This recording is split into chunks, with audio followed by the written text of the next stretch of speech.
back to the party, everybody. I am your host, Lutch, aka the Indian Jesus, here to resurrect the second coming of common sense. And today, we are going to be talking about what we need to talk about. Now, we're actually going to be talking about a channel called We Need to Talk, and specifically one of the ongoing series that this channel does. Kevin Samuels started this conversation.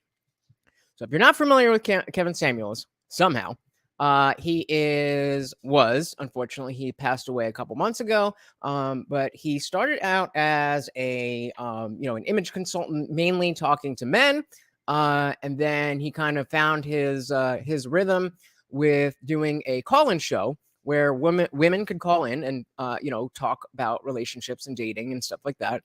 And Kevin really made his name by just being real, by just the soft type of language that we often use with women is not always as effective as the way Kevin Samuels was. He was very direct. He was very concise. And, a lot of the times, because of this gynocentric society, the things that he was saying, these women had never heard it before. And so it was just shocking to them. But of course, all he was talking about was the realities of dating, the reality of the differences between men and women. And, the entire show, Morty's already looking for a thing here. Little does he know that I've got a fresh bully stick for him. Now you know, huh? So I think it was super necessary for Kevin to have this strong character. Not that he was a character, but this strong presence, because you had to cut through the bullshit of women, and of course, not all women, but the women who called in oftentimes would be very off base and not self-aware as to where they stand in the dating market. And so the show would start off with things like, first of all, how old are you? What is your dress size? And fresh face right out of the shower. Can't use 7. What would you rate yourself on a scale of 1 to 10? So those were some basic things to see. Okay, this is where just based on physical stuff, which is what men pay attention to. This is where you stand in the dating market based on those factors. Then he would ask, what do you want? Do you want to get married? Do you want to have to work after you're pregnant? All this kind of stuff. And so, he was just breaking it down. Oh, lay down. I'm gonna make you wait for this one. He was just breaking down the reality of this Disney fairy tale style romance that we all had been sold, not just women, but of course, men.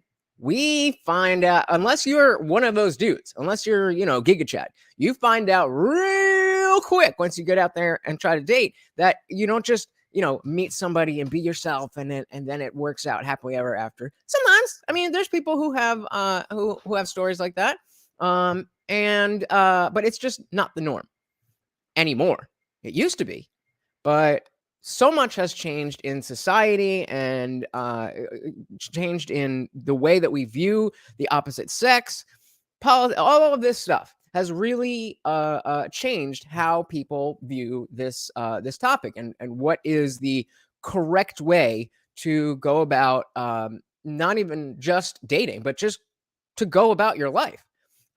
So if anybody is not familiar with Kevin Samuels, I figured we could start.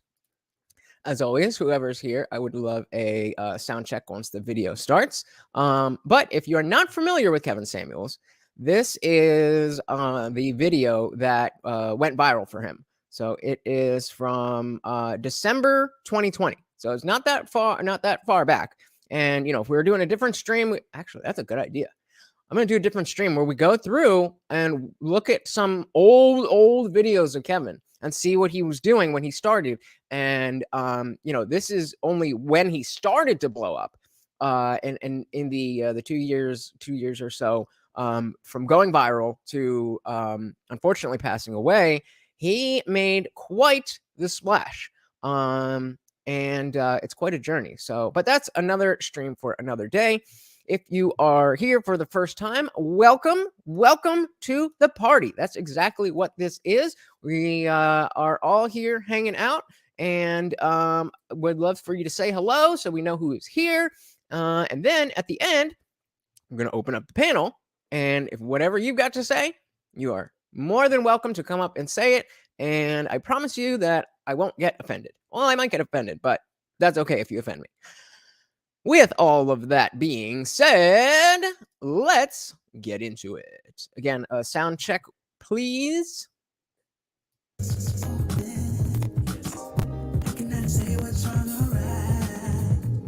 Okay, can you hear me? Can you hear me now? Let me just make sure. Hold on. Hey, Bull Rush in the building. What's up, buddy? If you're saying have a good show, I'm going to assume that means you can't stay. So I appreciate you stopping by.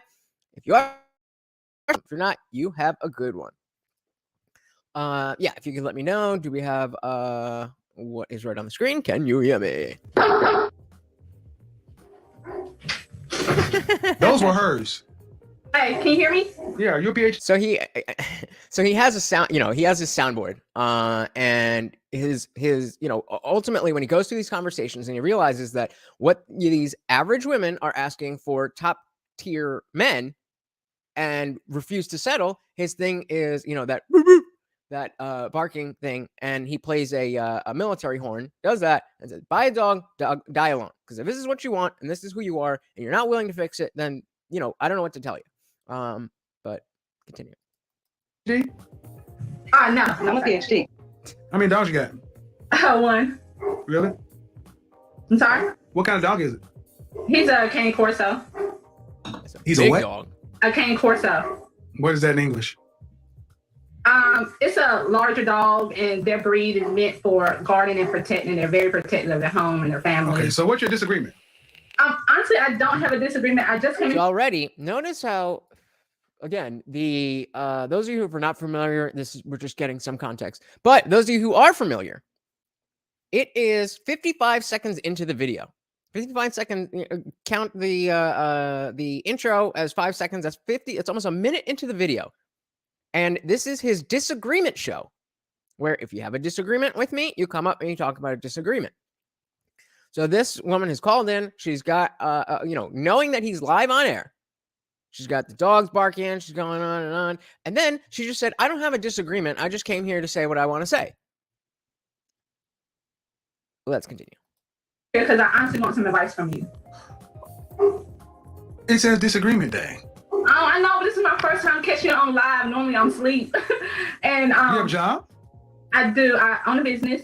Okay, so I do too. And I do have a question. But I have a business. And if you wanted my advice, you could always book a session if you can't catch us at the show live. I was trying to go online. But all you have to do, but see, what kind of business do you own? I own a pet grooming, doggy daycare, and okay, so what you're basically trying to do is I have a disagreement day, and you basically came in and said, damn your topic, I want to ask you what I want to ask you. And okay. But you are more than welcome to go on my website and purchase your time to talk with me one-on-one.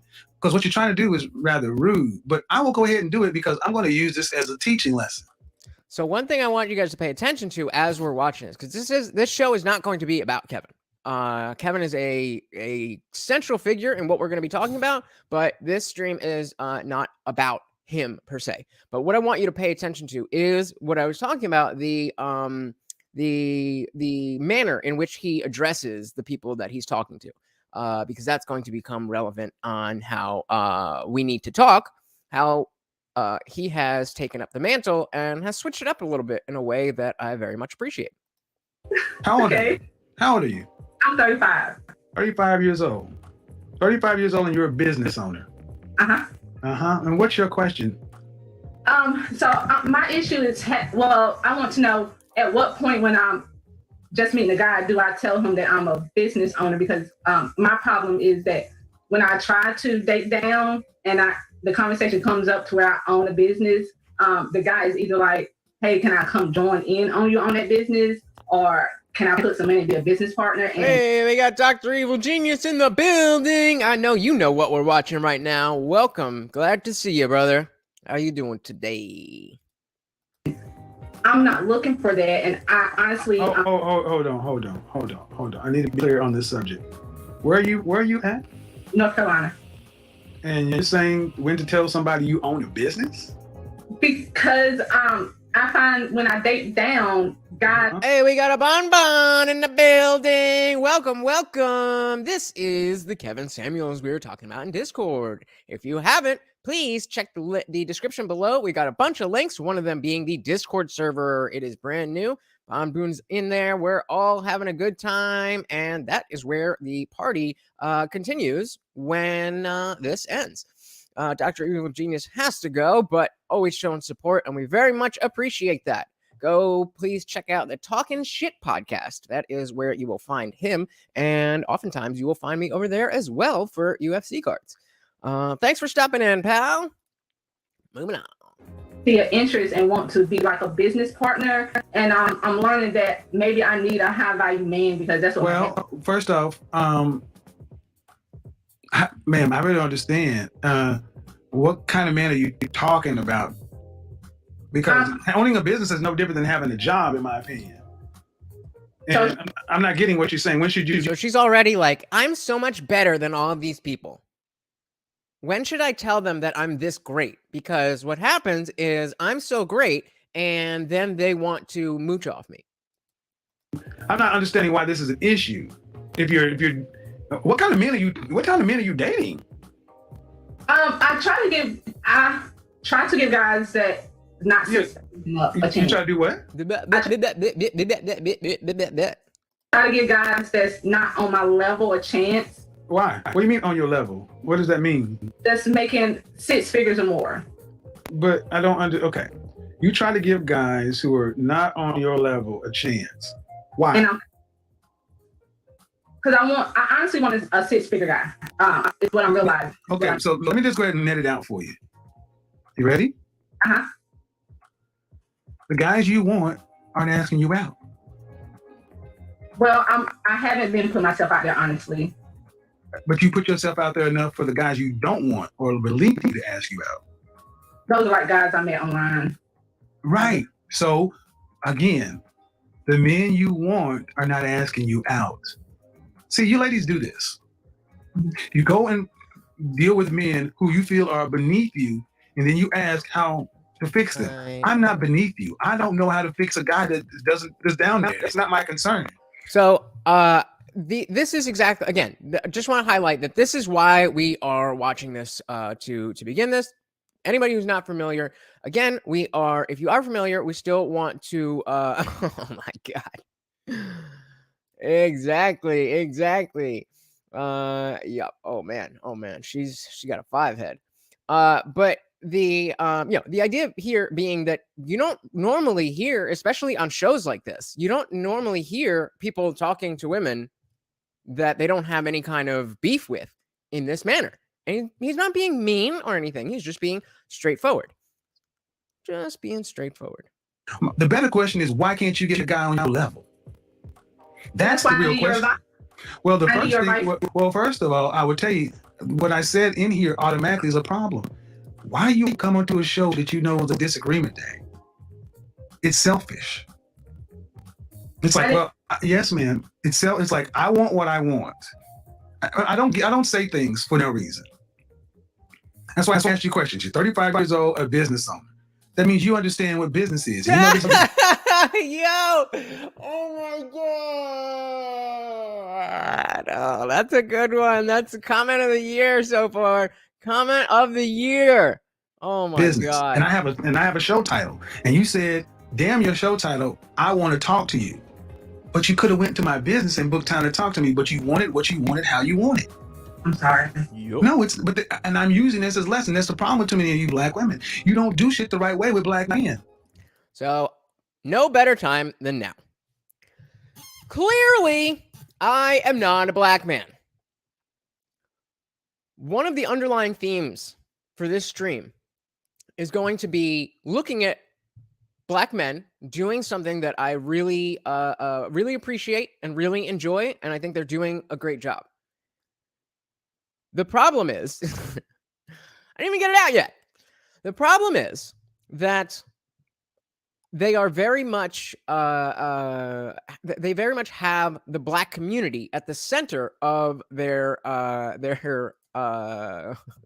demographics, and awesome. Awesome. That's great. I think it's wonderful for any group of people that can collectively have more power to get together and, do whatever they want to do. And in this case, it's black men talking about being a man and talking about dating, and a bunch of different ones of them getting together. And so I don't want anything that I say on this stream to be taken as a negative to what these creators are doing. It's completely the opposite.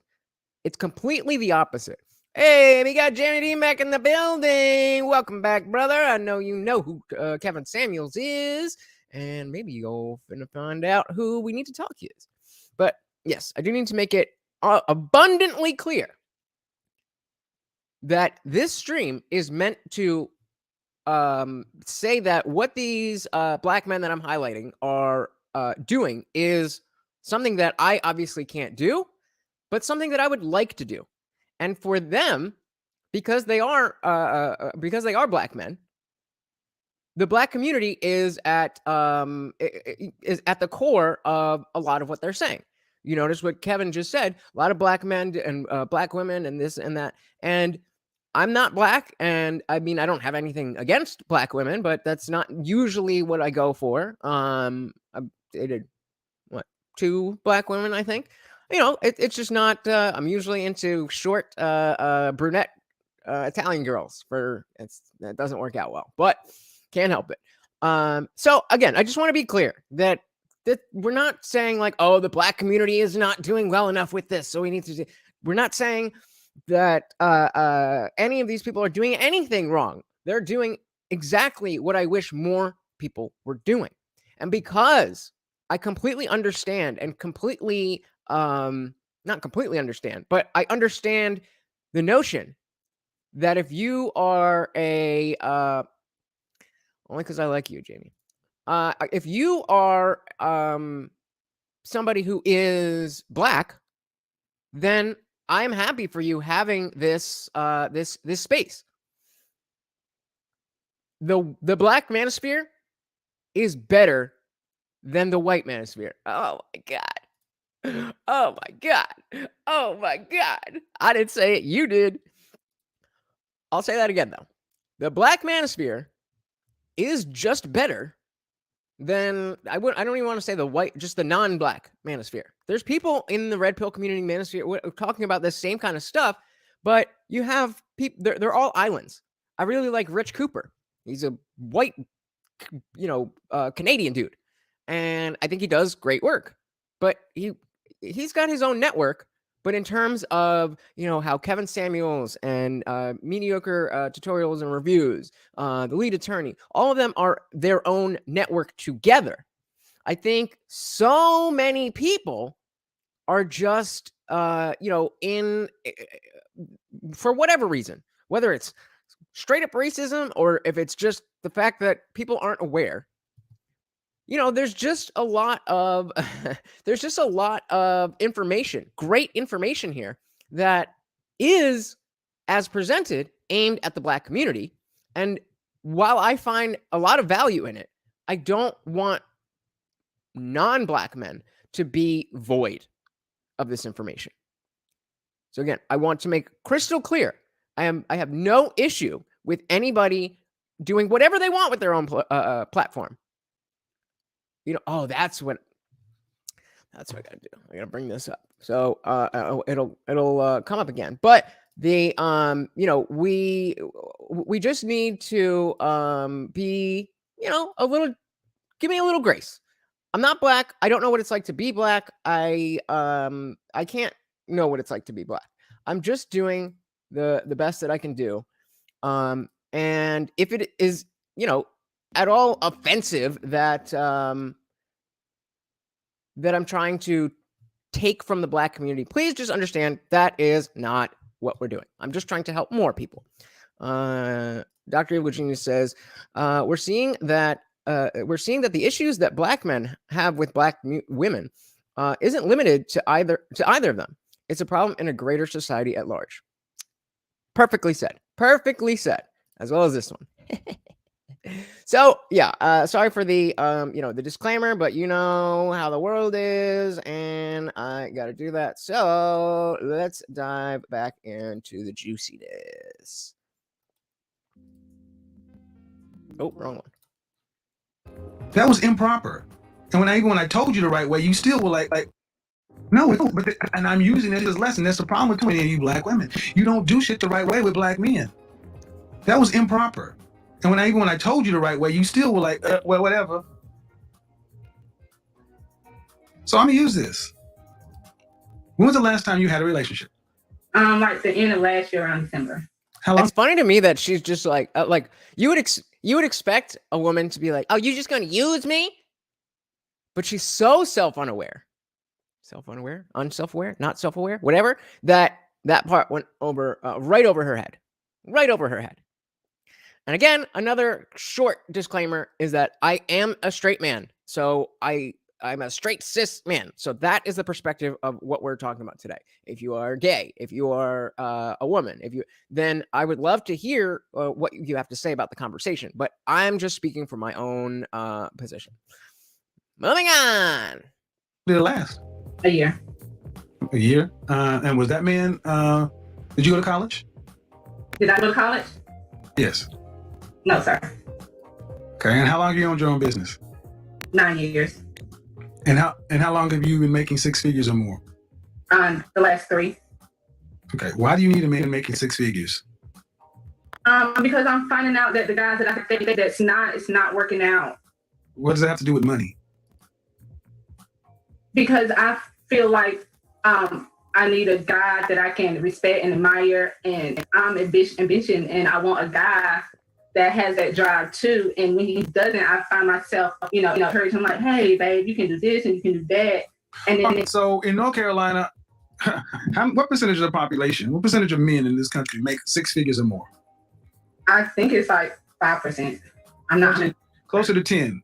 So okay. 10%. All right. So the question is, what do those men who make that kind of money, who all women tend to want, what do they want? I feel like they want arm candy, somebody who can have more to bring to the table than just looks, but also I can't even hate because Morty be barking in the background all the time. So bring balance to their life. I feel like I can help them out on Okay, slow down. I'm not understanding. You said they want arm candy, then you contradicted yourself. He's loving that bone back there, though. Look at that. He ain't moving. Let's see how long it takes him to finish that. I bet you less than 20 minutes. They want somebody that's more than just looks. Yeah, arm candy, but something behind, bring with it, and more in depth. Do you know any men who make six figures or more? My dad and my uncle. Do you know any men that you are related to that make six figures or more? Unrelated to? Yeah, that you are not related to. Not on a personal level. So you don't know them. You don't know what they want, but you want him. Man, I'm going to suggest that you really don't know what you want. What did he just say? I'm going to assume you don't know what you want. Let's keep that in the back of our minds as we are downloading the information on, okay, this is the way that Kevin talks to women. And then we'll compare it to We Need to Talk. So Jimmy says, case in point, Trump telling his rally, exactly, great point here. Trump telling his ralliers to peacefully and patriotically, and I'm not doing like actually quoting, peacefully and patriotically go and protest was interpreted by Cheney as a directive to overrun the Capitol. It's Kafkaesque, I say. That's a great point, Dr. Evil Genius. Thank you for that. This is the way, because remember, hey, we got Little Toes in the building. What's going on, Little Toes? She does in fact belong to the streets, but you already know that. This is we're just going through those who are not familiar with Kevin, his viral video. But again, Dr. Evil Genius makes a great point. As I said, he started out talking to men. He started out talking exclusively to men, and he had this exact same energy. And that's important for Kevin's legacy. It's not really relevant to the larger point of this stream, but very important that whenever the Godfather comes up, we should always acknowledge that any type of bullshit about him being a misogynist or sexist, let's always remember Kevin spoke the same way to everyone. Everyone. Thank you, Dr. Evil Genius. And saying 6 figures is just something that you get taken from out there, but I'm not hearing this rooted to anything. What do you want ultimately? Do you want to be married, children, what? Yes, I want to be married. So again, just what do you want? He's asking, what does she want? You want any children? Yes. How many? I have a son now, so. Okay. How old is your son? He's 13. Oh. Where's the father? He's not in his life. I didn't ask that. I said, where's the father? Well, he's not like in it like I would like him to be. All right. What? All right, so go ahead and take this down, ma'am. Men who make the kind of money you're talking about have options. And typically they don't want to deal with women who have 13-year-old sons, who are used to dating men. This doesn't sound appealing. So the kind of man you're talking about. Do you understand what I'm saying? Yeah, but I was thinking once I start booking a session with you that I can't change men. This is a very large question that I am not very well equipped to answer. But in general, if I had to answer it quickly, I would say that it has a lot to do with the power that women have been given by the state to be able to do whatever they want and have children and go through the courts. And I would say it's less that Black fathers leave their children and family and that their children and family leave them. Now, of course, it goes both ways. But when men want their children. It's a false narrative. This isn't some widespread thing among Black men that they're like, all right, let's get the fuck out of here. It's very, when you dig into it, it's much more insidious than that. And it has a lot to do with, again, the attitudes that women have to about men in particular, as well as how the courts work. This is again, it's a very big question. Very big question. I would, and so Dr. Evil Genius says Black fathers are the most involved sub-demographic in the U.S. Well, there you go. Straight from the Black man's mouth. I don't, because, it's not like white families are all, together and stuff. We have plenty of poverty and broken families in other races. I don't know exactly what the factors are that makes it so different, because the numbers do support that. Yes, absolutely, mothers love food stamps and government assistance. Absolutely, call it the golden parachute. As Dr. Eugene says, there's a lot going on there. But again, today we're really going to be focused on how do we approach this conversation. That's a conversation that once we've agreed on the ground rules, then we can say, okay, how do we solve this?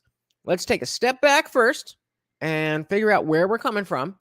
And then we'll be able to dig more. We'll be able to ask the proper questions, and we'll be able to get the right answers because we're asking the right questions. I know, but I can approve myself, and I feel like I have a lot to offer to those type of men. Okay, but see, you should have stopped right there. I just told you I cannot change men, and you said once I book a session with you, I'm not a miracle worker. I'm telling you what they want, and you're still saying, yeah, but I want them. They don't want you. But I have been working on myself this year, and booking your.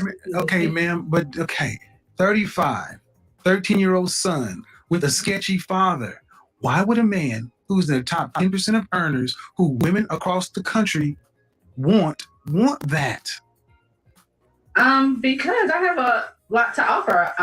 I feel like. Would you want your son to, if you had a son making that kind of money, would you want him to bring home a woman who had a 13-year-old son from a sketchy father? Or would you prefer him to get a woman who had no children, was younger, and easier to get on his program? For which stereotype in particular do you mean, Dr. Evil Genius? Depending on his age. See what I mean? See what I mean? This goes so deep for Black women. So this is where he will bring up his sign language, shame, insults, guilt, and the need to be right. His whole thing was about accountability. And now we're getting into this conversation. Two strangers. She called in. She already disrespected him by calling out on disagreement day and said, "Oh no, dude, but I just want to talk to you." Then she's giving, her stats or whatnot. She's already got a kid. Which means she has a baby daddy, and she's looking for a six-figure man. And six-figure men don't typically want single mothers. They will even, that should have been an easy question. No, I would not want my son to bring, I want the best for my son. That should have been the appropriate answer. That's why I sat up. That is bullshit. You should want the best for your son. Of course. But and are you thinking, if he brought home a woman, yes, I feel like I'm gonna accept. He's just like, how do I even? Because like by the end, this was day in and day out. But at this point, he was just like, "Oh Lord, oh Jesus." But no, you're not. That's a problem. You all think you're the exception to the rule, but your life has proven to you that you're not. My love life is not that good. I agree with you. That's my point, and ma'am, and that's my point. You ladies all feel like, listen, you ladies all feel like you're the exception to the rule. And then when someone like myself comes along and gives you a dose of reality, instead of just accepting it, it's like, yeah, but I'm special. You don't know any men on this level that are not your father, that aren't related to you. That means you don't know these men. You don't know where to go get them. You don't know what they want. But you're still saying, pick me. They don't want mid-30-year-old baby mamas. I'm trying to be polite, man, but they don't want those. And we have to, again, I got to keep reminding you that nobody was just saying it like that, especially in the Black community, as far as I know.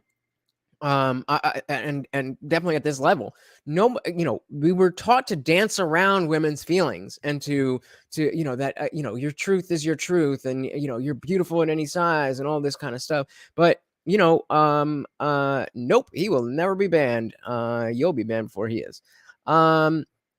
The fact of the matter is, this was the guy. This was the guy that was ready to be the bad guy. And even though he's not bad, he's just truthful and he's just having conversations. He was ready for the backlash, and he chose to engage. He chose to head into the fire for all of us men, to be able to see how these conversations play out and to see what women are really thinking. Can I ask you a question? Did you hear what I said? Yes. Why is that so? Okay, go ahead. Why is it so? Go ahead.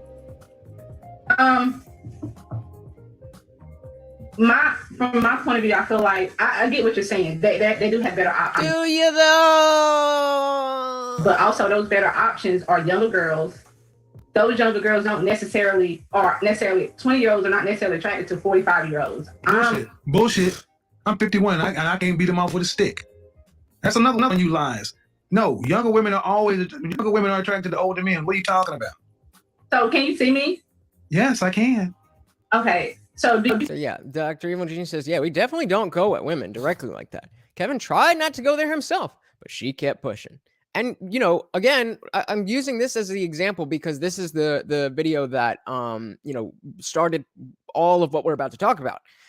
But there's plenty of examples. And I would watch every single, not every single one, but every time I, you know, had to get up for work, usually the night before there was a stream. And, you know, while I'm getting up, I'm doing this, I'm making coffee, making whatever, I would put that on. And that's what I would listen to. And I just never heard people thinking this way. I assumed, being a man and being, you know, thrust with this information of how the dating world works, I assumed that everybody, you know, needs to, or everybody operates that way. And then I come to find out that even the way that I'm thinking is all fucked up. So again, I just want to highlight this stuff because, again, this is just a preamble. We're getting into something a little bit right after this, but you know, everybody needs to know what is happening specifically. So here we go. Jamie Dean. So Dr. Eugenie says, yeah, we definitely don't. Oh, I read that one. Yeah, but she kept pushing, exactly. And oh, that's what I'm gonna say. Yeah, many times you saw ladies call in and they had a very pleasant conversation because they were pleasant. He just matches energy. That's all it is. If you come in hot, Morty's done, by the way. 37 minutes into the stream. I didn't give it to him right away. He's done with that whole bone already. But if you came in and were nice and pleasant, then he would match that energy. But we've all seen how many clips it didn't go that way, right? Jimmy Dean says, so Kevin is saying that she needs a high earner who's got some damaging quality like a cocaine addiction. That'll even it out. Pretty much. Lil Toe says, why do all black women think they are bad news? I don't think all black women think anything. I think black women, like other women, like other people, are individuals who have thoughts. Dr. Wuju says, even the high earners with flies in their proverbial soup don't want that and aren't limited to women in her bracket. Yeah. Why would you? I mean, hold on. Give me 1 second. What are you doing, Mort? What the fuck? Is that a snail? I think there's a snail in here.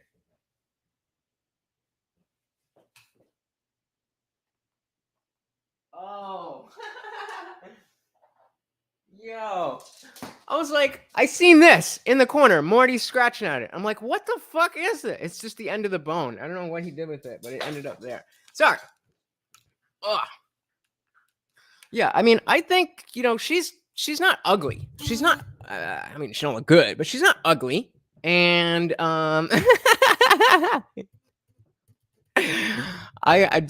I was about to, okay. Moving on. We all get it. You feel like a woman like me. Uh-huh. What would you rank yourself on a scale from 1 to 10? You cannot use 7. Fresh face Well, out I the rate shower. myself? Just your face. My face, when I wake up, 5, but when I put myself together, 6. Okay. And how tall are you? 5. So on a scale of 1 to 10, 5 to 6, that's average at best. Dress size. I'm sorry? Your dress size. A 3. Okay. So that makes you, if you give yourself a 5, that's average. Yes. So average looking women tend not to get high earning men. They tend to get average men. That's the face of somebody who just died inside. So, Did you, I mean, stop right there. Breathe and digest. You're 35 years old and you can look around and see the world. You don't tend to see higher earning men with average looking women off rip. Now, is that something that doesn't inherently make sense? You would think that that would be obvious, just, again, going out in the world like I was talking about before. But again, I didn't realize that being a woman changes how you view the world so much that this basic math equation is something that not only do you not understand, or not only have you not thought of, but you can't even deal with it. Jane says, okay, then up the ante. Hey, good thing I don't have I got you have to say, hey, Google here, but hey, Siri, give me a list of NFL players and cross-reference their rap sheets. Sort lowest to highest by domestics. I guarantee you, that hasn't been, or that has been done before in many, many different ways. I mean, just Evil Genius says, imagine if people watch this interview from the beginning to end. Nah, who am I kidding? They still intentionally misrepresent how they conduct themselves. Well, yeah, I mean, I didn't actually see the whole video for a while. I just saw the clip of him saying average at best, and until I started actually following the channel and watching the streams. But you know, that's the world we live in. That's the best world. You said this, and I said best. That's the best we live in. I don't hate this answer. I prefer Cocoa Pebbles, but I'll fuck up some Fruity Pebbles. If you do see them, they got their average looking woman when they were both really young and he built his way up. But a man earning the kind of money you're talking about does not go for an average looking woman. I mean, my body is not average, so. But ma'am, you please don't make me say it. Say what? Look at him! I really just wanted some advice. I love your. I'm giving you advice, but you're not taking it. The advice is, ma'am, you're average looking at best. I'm taking it in, but. Okay, but you're not accepting the fact that, okay, average looking women, now she's on her phone. Woman who's older. The fucking audacity to call into this man's show, and even before he was, even though this is what kind of, kicked him off, he still had an established channel at this point. Like I said, we're gonna do another stream where we talk about his whole journey. But look at his setup here. It's pretty basic, but compared to what he started with, he was just in a white room in a chair, like the rest of us. And he really built himself up based on the quality of the content that he put out, the quality of the conversations that he was having. I'll let you guys have your own shit in there. Worst. What a loser. There we go. Lil Toes got it. Average looking older woman with a 13-year-old son. Average looking woman with a 13-year-old son with a sketchy baby daddy. This gets worse every time I say something. And now you're asking for a man who's in the top 10% of men. You don't qualify for one. And you're making him, again, I know I just said it, but how do you not realize that this makes you look like a terrible person? That you called into this man's show on a day that was not about this topic. He let you, go off anyway. Then you're not listening to him. And now you're on your goddamn phone, bitch. Like, put it down for a minute. I have to go there. But when you put in all these other factors, why can't you just get a man that's an average guy? Sometimes I feel like in order to fully submit, I have to feel like he's in. Well, then you're gonna die alone. How about that? Let me just cut to the chase, man. You can feel like what you want to, but women like you die alone, straight up, because you think you're better than the men that you qualify for. And the only reason, honestly, ma'am, that I can see a woman like yourself really thinking you deserve more is because you earn more money than most people around you in North Carolina. But if your ass worked at the post office, you would not think so highly of your opportunities. Facts. Still not listening. And that's the reality. Men don't care about your money. Not the kind of men that you want. We don't care about your money. It ain't ours. We care about the fact that you are older and you got kids. And you're average. At best. And your reality of your life has showed you that. You don't have the kind of men that you want knocking on your door trying to find you. I bet you $1,000 if we could ask him. I bet you he did that because she's not looking. And he was trying to be nice. He was trying to be like, hey, hello, I'm talking to you. I'm stopping my entire show for you. And this is the kind of energy that she has. But no, Kevin's so toxic. See, what we've done in this country, this world, is we've told women like yourself that little shuffle, this little shuffle. See, what right we've done in this country. One more time. This little shuffle. Oh shit, I've been paying See, what we've attention. done in this country, this world, is we've told women like yourself that you can have it all, and you got a Prince Charming who's 6 feet tall, 6-figure income, jawline, all this other kind of stuff. And I'm sorry, man.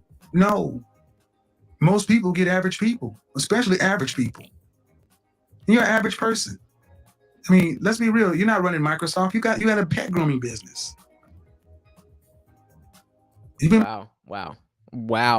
The disrespect. And of course, she's still obviously she's smart enough to take it off the goddamn camera. And he knows. Kevin knows this. Kevin knows that she ain't listening. Like, you're just a prop here for me to make my point. Because if she was an anomaly, then there would be no point to be made.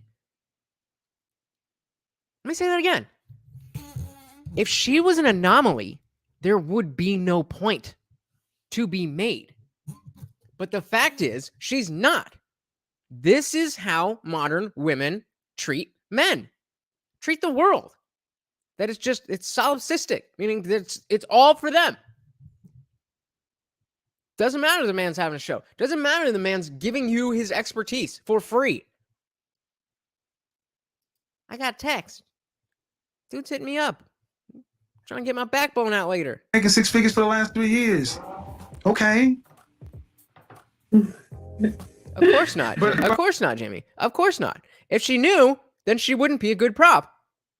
The whole point is that she is that she lacks that much self-awareness. It's sad. It's sad. And of course, again, not all women, I wouldn't even say most women. I would just say too many women. I think that's fair. I don't know how to be any more fair than that. I don't think most women are like this, but enough are. Luto says, yeah, I have a sister. She's a bitch 90% of the time. Well, then I'm not going to ask her out. But thanks for the heads up. I appreciate that. I'm looking at you, but if I looked at you and I took all that off of you, all the eyelashes and all the hair, what do you look like under there? I mean, I look the same. I'm just... No, you don't. Do you though? Don't. Because if you did, you wouldn't have all that on. I'm sorry? No, you don't. You don't look the same because if you did, you wouldn't have all that on. So, what is your advice for? Oh my God! All right, I'll tell you my advice, man, because you're not listening to me. This is why I always recommend you need therapy. Most of us in the Black community need therapy, but you're not dealing with reality. I asked you about your child's father, and you couldn't answer me. But it doesn't sound like you're too proud of him. What kind of student is your child? He's an A student. Does he have any behavioral problems? No, he actually got a YouTube channel and he's trying. I don't need no. But where is it? But his daddy is still. If his daddy is alive, does he have a relationship with his father? Yeah, he does. Then what's your issue with him? He's not business minded like my father and my uncle. And why did you choose to make a baby with him before you got married? Young and dumb. I was 16. Exactly, and that called young and dumb. And Dr. Evil, no, I didn't know about this. I would love to see this. Again, not, but that would be more relevant for the stream that's specifically about Kevin. Again, we're just going through this just to lay a foundation. Just about 2 minutes left until we get into the actual stuff. But yeah, I did not know about that. I would love to see that. See, that young and dumb shit, let me stop you right here. That young and dumb shit you black women throw out as if it's supposed to get, listen and listen well, women. Young and dumb is not a get out of jail free card. It doesn't go woof and change the fact. You still have to carry that consequence. And men are not rushing up to be stepfathers to 13-year-olds. I can't take the forehead. I'm sorry. It's like, her hairline is like back here. And the color, you can see the color of her face doesn't match her neck. So again, the question, what do you look like under there? And then you bring in her attitude. It's like, nah, I'm good. What would be better is if you honestly sat down and asked yourself, what value can I bring to a man? And I know that what I can. Well, all right. What value? What is it? What is it? I can help him with his business. I'm very business minded on the end of helping organize. And I plant into planting my own garden, so I can definitely plant into improving my elegance with just self improvement and working on myself. And man, at 35 years old, here's what you told me. I can help him with his business. Do you respect me? And I mean no disrespect, but 20 to 30% of people own businesses. What about the 70 to 80% of men who don't own them? That means that doesn't matter. That means nothing to the average man. Then the next thing you said, I can plant. Ma'am, that means nothing to most people because we go to grocery stores. Then you say self-improvement.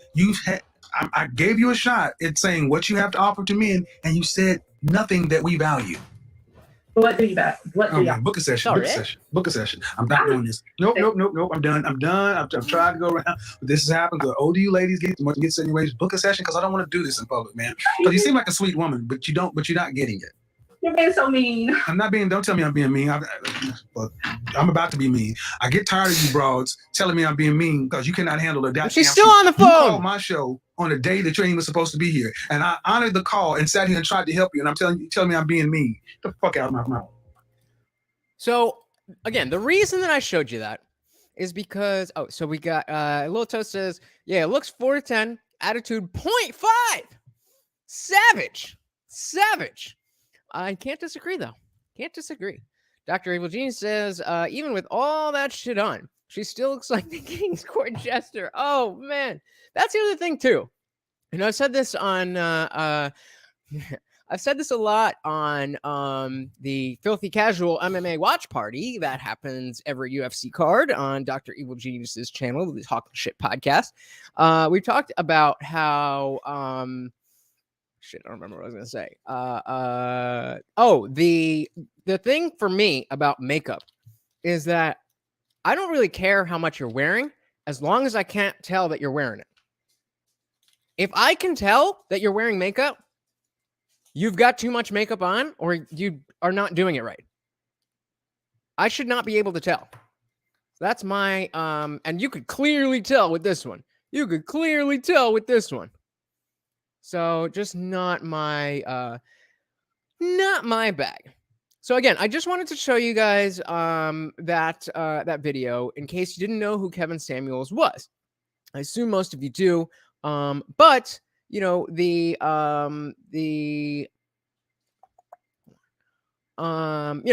it's so relevant to what we're going to talk about for the rest of the stream, I figured let's give a little background.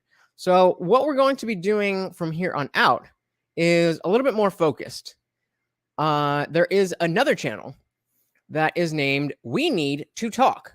I don't actually know the dude's name. I don't know if that's something that he wants to keep private, so we won't dig. But We Need to Talk. Shit, I didn't think the videos. Fuck. After this, I'll go back and update the description, and all of the videos that we used from the channel will be in there if you want to watch them in full. I don't know if we're going to get through all of the videos. We might just take a couple peeks, but he has a series called Kevin Samuels Started This Conversation.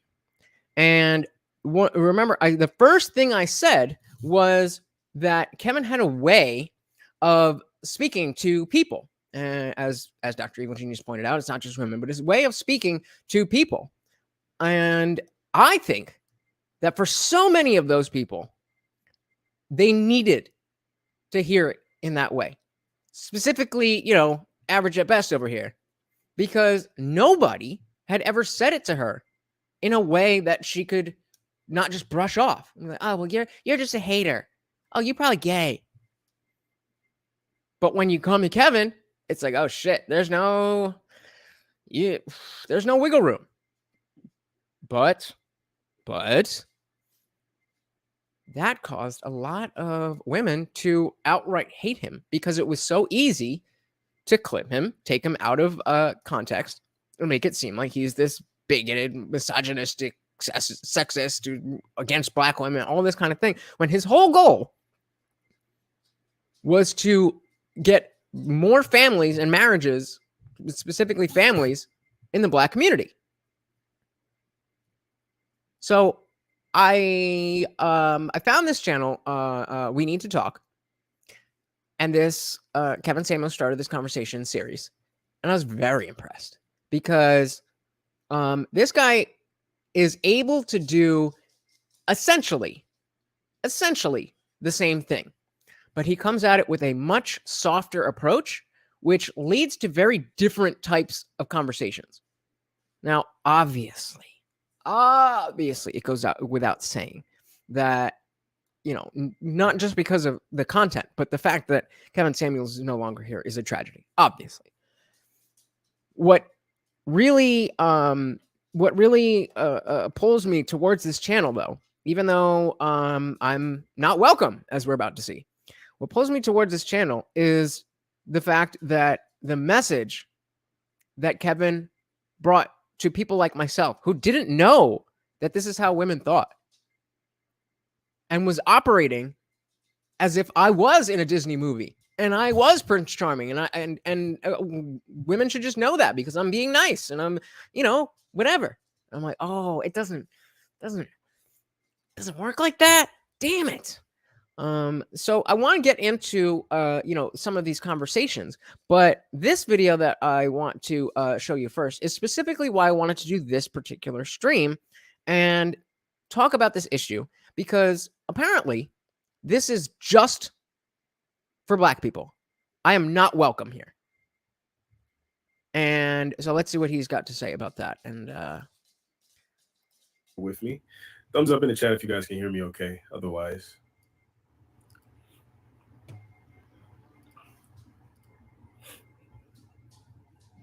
how are you?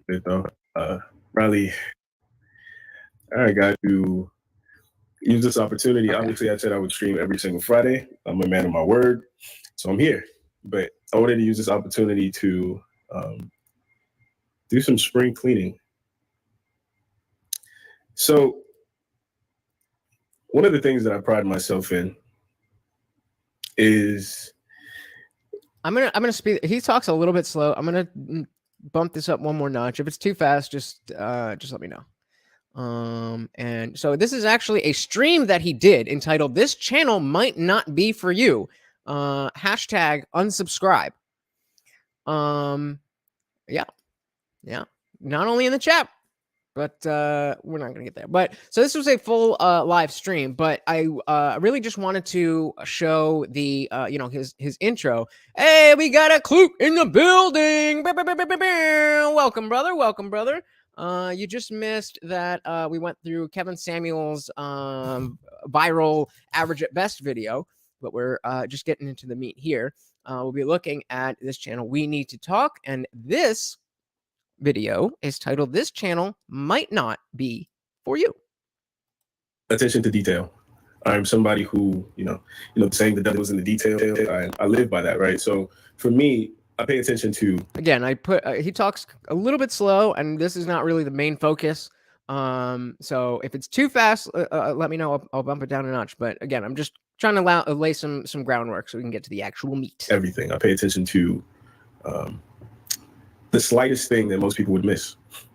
And I say that to say that, during every single one of my interviews, there's a song that plays. The song is called Sublime by Benny Starr. Make sure y'all go check that out. I think the link it's either in this description or the description of the interviews. But in the song, he says, black girl, tell me how you really feel. I just want to keep it real with you. Black boy, tell me how you really feel. I just want to build with you, or in one order or the other. Now, the reason I chose that song to be the, I guess, theme song for this particular project or ministry is because I think it perfectly exemplifies what my goal is with this channel. Just got your DM. We about to change that. And I wanted to use this opportunity to make it crystal clear. My goal with this channel is to, in some way, shape, or form, move the needle in this gender war within the Black community. I don't care what white people got going on. Don't care what Asian people got going on. Don't care what Hispanic people got going on. I think they might be able to find value in this, but my specific audience, my specific focus is the Black community, is the reconciliation of the Black man and the Black woman. The reason I feel the need to make that clear is because we have some people, whether they're in the comments, whether they're in the chats of lives or whatever, who seem to be unsure or uncertain as to like what it is that I'm trying to do. And I should add that the last time I caught him live, he was, speaking with a woman as he normally does, and she was a little kind of off. And a lot of people were like, "Oh man, is she drunk?" And then Morty, leave it. And he, a lot of people are commenting that, and I commented something along. I was like, "Oh yeah, she's definitely drunk," and I got put in timeout. So again, as I've said, I very much respect this man and the work that he does, but it's becoming clear that we don't exactly have the same approach to our channels and our content. And well,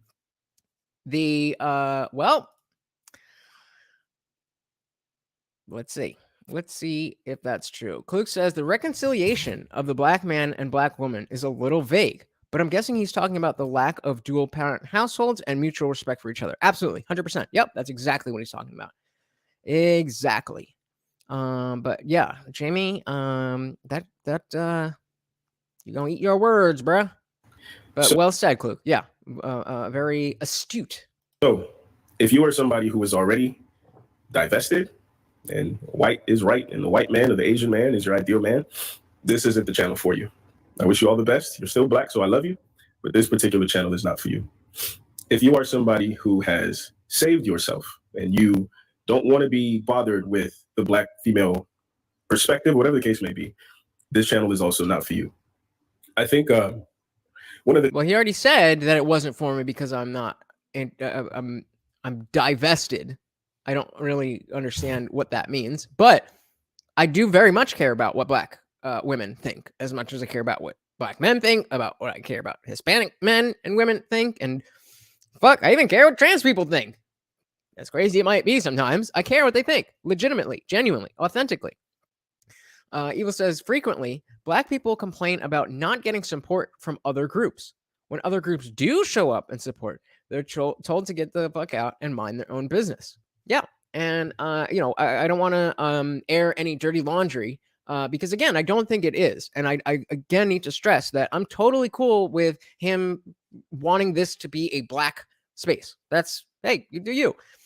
But I did bring this up and say, the fact that I'm like, hey, it's kind of, very just for Black people when you watch it, if you're not Black and you kind of feel out of place. And I would be interested. I told him I'd be interesting in either on my channel or his channel, wherever, just having the conversation so that we don't have to make it just because it's Black centric, for a lack of a better term, doesn't mean that it has to do, or it can only be for Black people, and it always has to be focused specifically on Black people. But that's what he wants to do. And again, that's up to him. And that's fine. But that, you're telling me that I'm not welcome to watch your videos. and I enjoy them, and I think they're important, and I think other people can learn from them. So I don't know, it's tough. Things that's happened, I don't know if it's a consequence of this generation just being bored. I don't know if it's a consequence of COVID, but we are so addicted to viral porn. And what I mean by viral porn is the shock and the awe, the car crashes on the internet.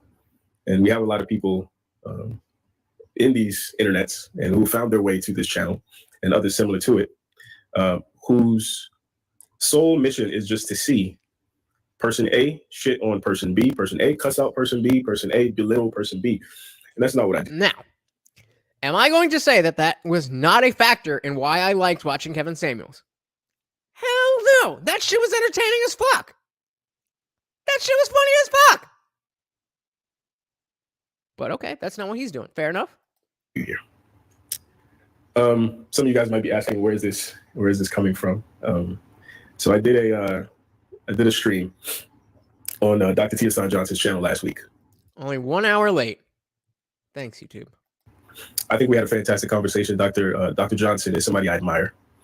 As I often do, I watch the streams back. I like to be plugged in. I like to pay attention to what's going on, how I'm coming off the whole night. And in this chat, I see grown-ass men making up rumors and reveling in attempts to put me down. These men made up that I had a white wife.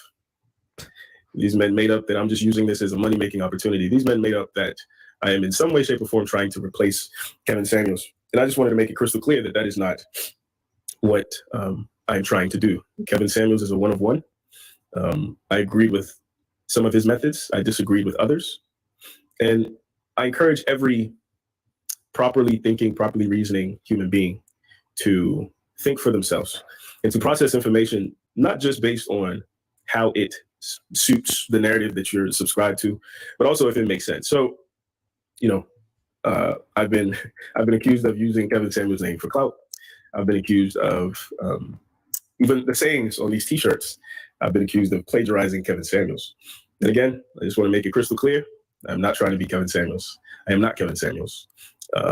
I could care less about being a guru, relationship coach. I've said this multiple times. I can care less about being famous. What I'm attempting to do through media is to help bridge the divide between Black men and Black women. So some of you guys may know, some of you guys may not know, but I started We Need to Talk when I was in college. I was in college between 2011 and 2015. So if you do the math, I'm 29 years old. The slogan or the tagline we came up with in college was dismantling echo chambers of thought. And the reason why that tagline, and it's on the Instagram. And so we only talk to Black people and only want Black people to listen. Too. The reason why that tagline is super important is because human beings, whether we like to admit it or not, we're tribal. And sometimes because we're tribal, because we have a herd mentality, we're unwilling to and afraid of being critical of our particular herd. Right.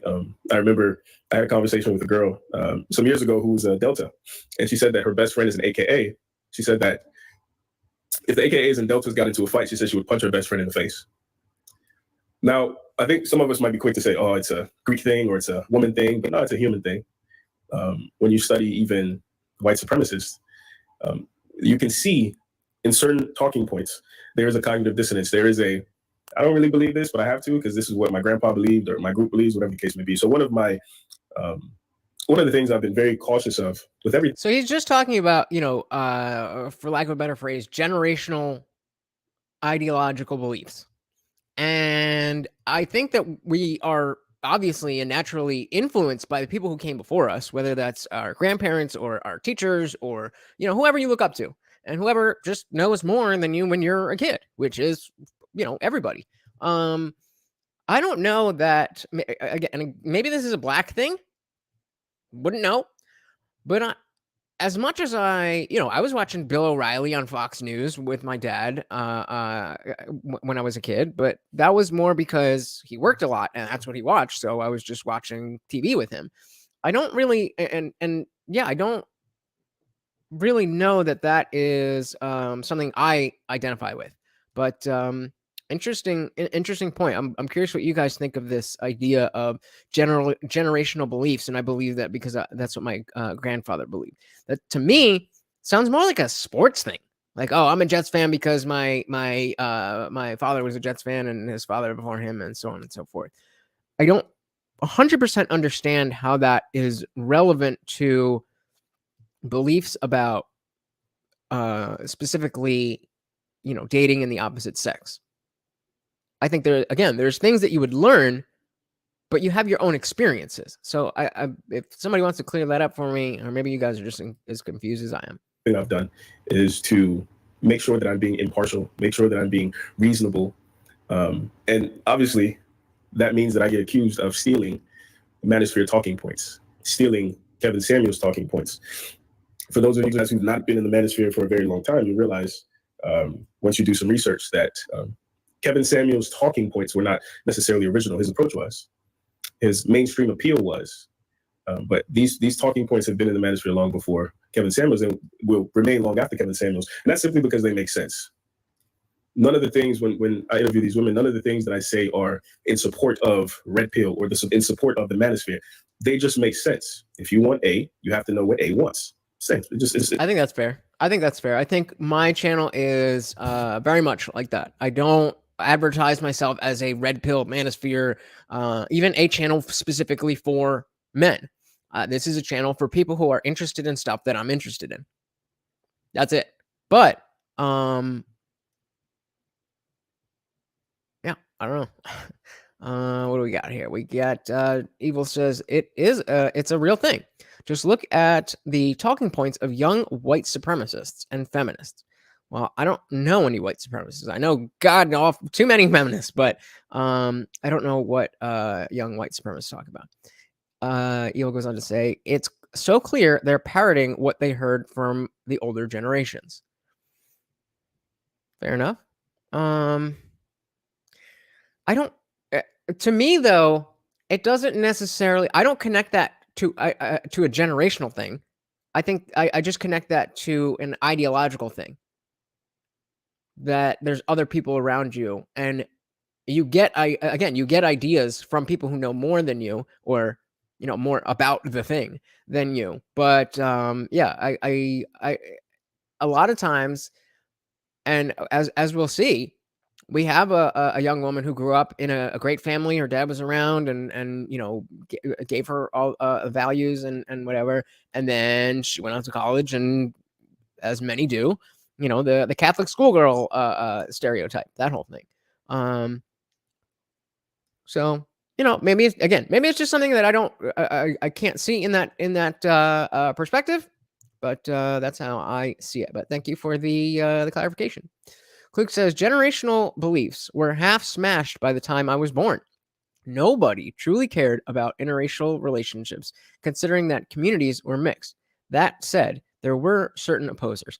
Yeah, I think I realized as I've gotten older that because, Kluke, even though, you're quite a bit younger than myself, I think that interracial relationships were not uncommon, all through when I was growing up. I have half black and white friends. It was something seen, but I do think that there's certain things about that situation that if you're not in an interracial relationship, specifically a white and black person, specifically a white girl with a black guy, or would it be the other way around? But you know what I mean? If there's one white and one black, then there's definitely things that people will say.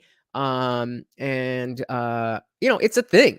It's a thing. I mean, remember in Get Out, it was like, did you tell your parents? Obviously that was, but it was meant to be somewhat relevant to the real landscape of what's going on and what has gone on.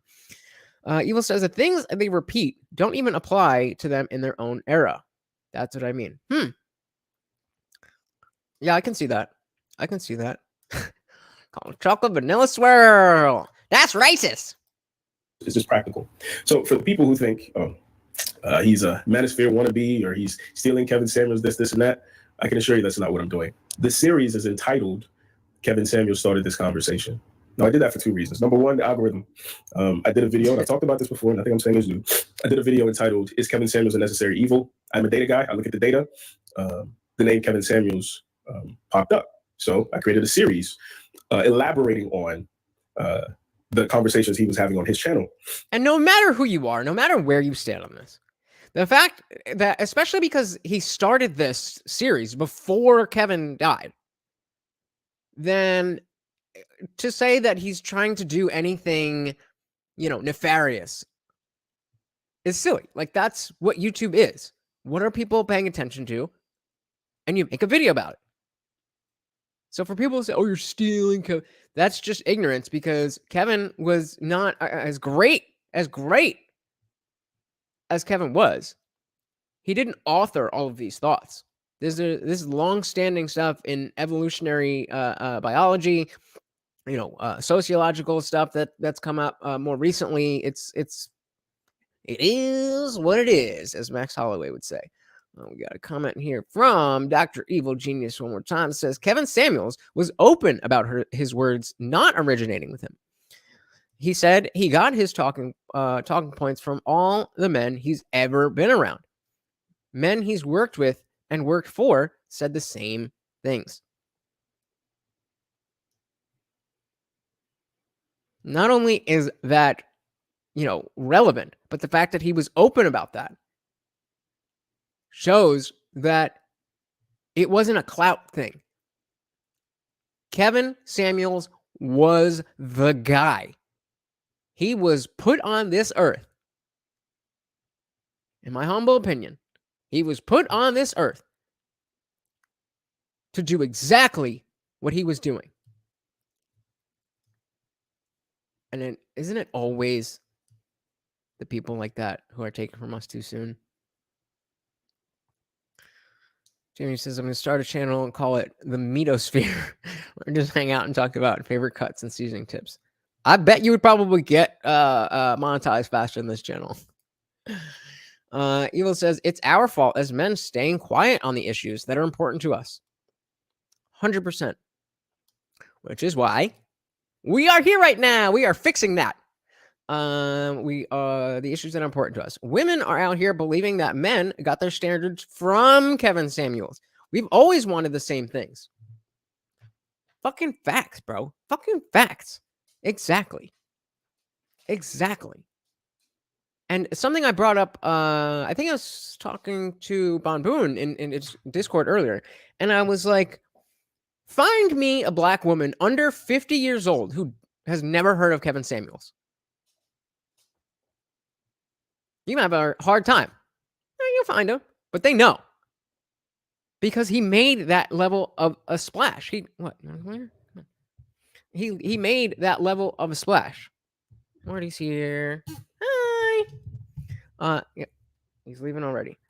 He made that level of a splash, and we just don't have, we, meaning those who cannot identify with the black community, don't have that same thing. And because Kevin was so good at what he did, he was able to bring a lot of other black creators together. And again, I'm not hating. I'm just, saying what's going on.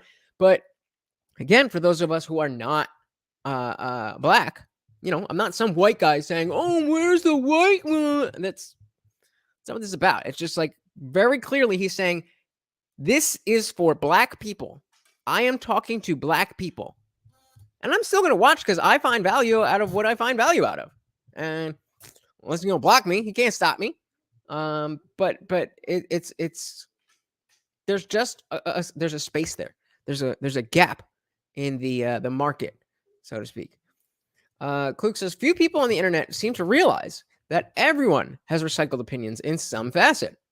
Absolutely. And then it's not a bad thing if you truly believe in what you say and aren't just speaking to speak. 100%. Absolutely. Well fucking said, Kluk. You guys are on point tonight. And I did it. Is that patronizing, Jamie? Particularly because, and I hope people in the manosphere understand this, but you can't talk to other women in your everyday life like Kevin Samuels did on his show. It doesn't work. I mean, you can. Probably won't work out. Not probably. I do, and it doesn't work out for me. No, I'm just kidding. But yeah, I early on in finding red pill content, I was all gung ho and ready to be like, oh, well, what about this? What about this? What about this? And don't try it. Don't try it. Just the red pill's for you, not for them. Outcomes will be terrible. And you have a lot of guys who think, oh, because Kevin said it, I can say it. Or, again, maybe they're just tuning in for the virality porn. So I decided, how can I have these conversations that I've been having already since 2013 and before that, in a way that the everyday man can use and talk to the everyday woman? Thankfully, I found some success doing that. But for some people who don't understand the depth of my work, they will think, oh, he's just riding Kevin Samuels' coattails. He's just trying to be the next Kevin Samuels, manosphere this, red pill that. I am somebody, I don't care if I am associated with the manosphere. I don't care if I'm associated with the red pill, blue pill, purple pill. I was called all kinds of simps. I don't care. I care about being effective. I care about particularly being effective for our community. One of the things people often... And again, being effective for our community. And I think he is effective, which is why I continue to watch. But again, I'm being excluded, and I'm not crying about it. I'm just observing that I'm being excluded from the conversation. So there's something that I'm missing from not being part of the group that's being talked about, even though it's valid information. It is, it often goes into areas that simply aren't relevant to me because I'm not part of that community. Dr. Evil Genius says, for many of them, who are we talking about? Oh, internet people. For many of them, you can't speak to them. Oh, for women. For many of them, you can't speak to them nicely either. People forget Kevin was nice to every woman at the outset of each conversation. He just returned the energy given to him. Yep, exactly. That's what I was saying earlier, is that, how many conversations you could find, probably thousands, if not hundreds and hundreds and hundreds of conversations that were on just the regular stream that were pleasant. And not all of those are people who agreed with Kevin. They just came with the right energy. Miss about Kevin Samuels was whenever a white woman called in and tried to put these black women in their place, he was quick to tell them, no, you have no place to do that. He was somebody, despite his Gordon Ramsay, Simon Cowell approach, I believe he's somebody who cared about the black community. I'm going to be unapologetic about that. This conversation starts and stops for me with the black community. That's why. So there's a lot. Again, we haven't actually gotten into the conversations of this channel. But I talked to when Kevin first passed. We Need to Talk did a stream, just kind of like a come say your piece. I actually have the clip from when I was up there and just talking about, hey, Kevin was such a force that none of us could replace him. But as long as we're dedicated to furthering and perpetuating his message, then his legacy will live on. And he seemed to be happy to hear that. And then again, he expressed to me privately, again, I don't want to air dirty laundry, but that he was not interested in broadening the message to people outside the black community. Everybody you've seen on that couch has been black. And that's why everything I've said has been specifically for and about our community. So I just wanted to make all that clear. As you can see in the thumbnail, that is me holding my daughter. I have a daughter. She's going to be a black woman. I care not only that she has a good life, but I also care that the people around her, the people who are going to be in proximity to her community, also have good lives. My daughter's going to need a husband. My daughter's going to need boyfriends, female friends, the whole nine. So I cannot have any malice or ill will towards black women. I can't afford to. So, Dr. Evil Genius, I think you are correct in what you're saying, but I think what he was saying is that the branding that of a Simon Cowell or a Gordon Ramsay, they're, and again, I am one of these people that were just tuning in for the carnage sometimes. In the beginning, because again, the red pill itself, all of this red pill stuff, once you're turned on to it, then, you can go as far down the rabbit hole as you want, but to just be a normal functioning human being who's not like, why don't these girls like me? I'm texting them back right away. I'm showing them I'm a nice guy. Once you get bro, it don't, no, it don't work like that. You gotta, once you get that, the basic stuff, it's fun. It's entertaining. I'm sorry. But that may be just another place where he and I disagree. That's okay. That's what we come to YouTube for entertainment. Some of it is more informational and politically and culturally relevant than others. But there's nothing wrong with that. There's nothing wrong with that. I mean, that's all of our goals. All of us who are on YouTube. The goal is to be entertaining.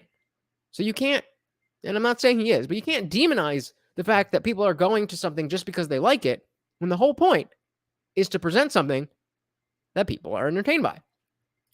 Luke says, I really don't get why. Let me read this first.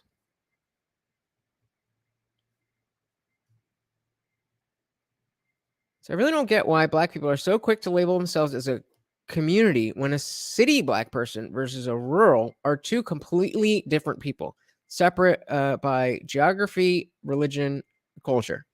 I mean, again, I'm not necessarily the best person to answer this, but I think, think about fat people. Fat people can especially in this day and age, can find solace in talking to and spending time with other fat people because their norms are different than just the American norm. Now, am I saying that Black people are the fat people? No, that's not what I'm just saying. There's a difference. And so being treated as, as somebody who's not white, I can go all over the country and still get weird looks because I'm different. And so I would say, there's definitely a point to what you're saying, but let's let the Black man handle it. Dr. Evil Genius says, simply because the shared experience of being Black in this country is immediately known to us, regardless of where we live. Interesting. Thank you, Dr. Evil Genius. The person I love the most is going to be a Black woman. She's a Black girl now, but so yeah, I just wanted to make that crystal clear. This is a Black channel for Black people who are interested in the reconciliation of Black people. If you've lost, so that is where, again, even though it's good information, I'm not interested in building the Black community. That's not something that I have in me, as much as you guys are not concerned about building the Jamaican parent, first generation American community. And for him, that's fine. But the fact is, this is not for me. So what I want to do is take the actual conversations. This is, a long thing. We're pretty much done with this. Actually, let's get rid. I just want to make sure there's nothing else that he has to say. I want to be able to take these messages that all men and women, all people can really benefit from. And especially because of the way that he does it. And it still finds success, and he is still effective, even though he doesn't have this strong Kevin Samuels style of confrontation is the wrong word, but I don't have a better one. But it's, how am I supposed to feel about that? Like, I've been supporting this community, I've been supporting his channel, and he's just like, you're not welcome here. Okay, fair enough. Cook says, that makes no sense to me at all. Why does one particular racial group have a shared experience and none of the rest do? Who said who said that the rest don't? Dr. Genius gives an example. A city Black guy like himself would have the same fear of being killed judiciously as the country Black guy when pulled over by law enforcement. Every group has their own shared experiences. Whether you care enough to pay attention when they talk is another conversation entirely. I don't know if you're talking about me or One Talk or Dr. Evil Genius, but yeah. Klug says, and I can tell you that's just, well, what's flat out untrue? Are you gonna Remember, it's not a running thread. It's things going on between comments. So something is flat out untrue. I lived my life with a racially diverse community, and nobody has had any particular bro. I'm just don't. You don't know. You don't like to say that there's a difference between saying, "Oh, black people in America are constantly being actively oppressed because people are out attacking us or whatever." That is a grandiose statement that simply doesn't have the data to support it. But when you say something like this is a subjective thing. So nothing. You don't know what happened outside of your community, and you don't even know what happened inside the heads of the people in your own community, in your own physical, geographical community. Exactly. Have you considered that they do have that fear, but they don't talk to you about it because they know you can't relate? Again, I'm not, you guys know I am super anti-woke and all that shit. But talking about reality is the antithesis of woke, and acknowledging that white people have a different experience with law enforcement than people of color in general. It's just not really debatable. And then, from there, whether you want to say it's worse for black people than other minorities, I don't really care to get into that conversation, but certainly there is a standard. As a white person, there's a standard. You are the default. And that's just the way the world works. Dr. Virginia says, you make many strong statements. You might be presenting yourself as someone they cannot talk to on these subjects. Yeah, I mean, if you're saying black people don't have a fear of the police, well, if your friend who's black is scared of the police, is he going to be like, well, actually, no, this is something serious that really upsets me and that I care about. Does that really foster the conversation? And Kluk says, no, because we were in the exact same positions in life. But that's the whole point, Kluk, is that you weren't in the same positions. It says you're in the same positions in life. If a skin pigmentation makes you uneasy around people who wear a badge, you've got issues. No, bro, you're just wrong. You're just wrong. You're just wrong. I mean, there's studies on liberal people who have done, like they did a study where they put you in the position of a cop and you have to go do a traffic stop and you have to react based on, the different things that are around. And overwhelmingly, I don't have the study at hand, but, you got Google. Overwhelmingly, white liberals who you would expect to be less racist had, I don't know if it was the highest, but equally high as anybody else, an equal distribution of fear reactions when dealing with black stops versus white stops. I mean, really? Are we talking about how racism doesn't exist? Like, okay, we're not in Jim Crow, but... And how much of the world have you really seen to even know? Like, okay, let's say that. Let's say that in your corner of Louisiana, black people have no extra, obviously we all get nervous when we get pulled over. But let's just assume that Kluk is right about the people in his geographical circle and that they don't have these opinions about the police. Okay. How many people, I'm not even black, how many people do you know, Kluk? How many people do you know? And how many people are there just in your state?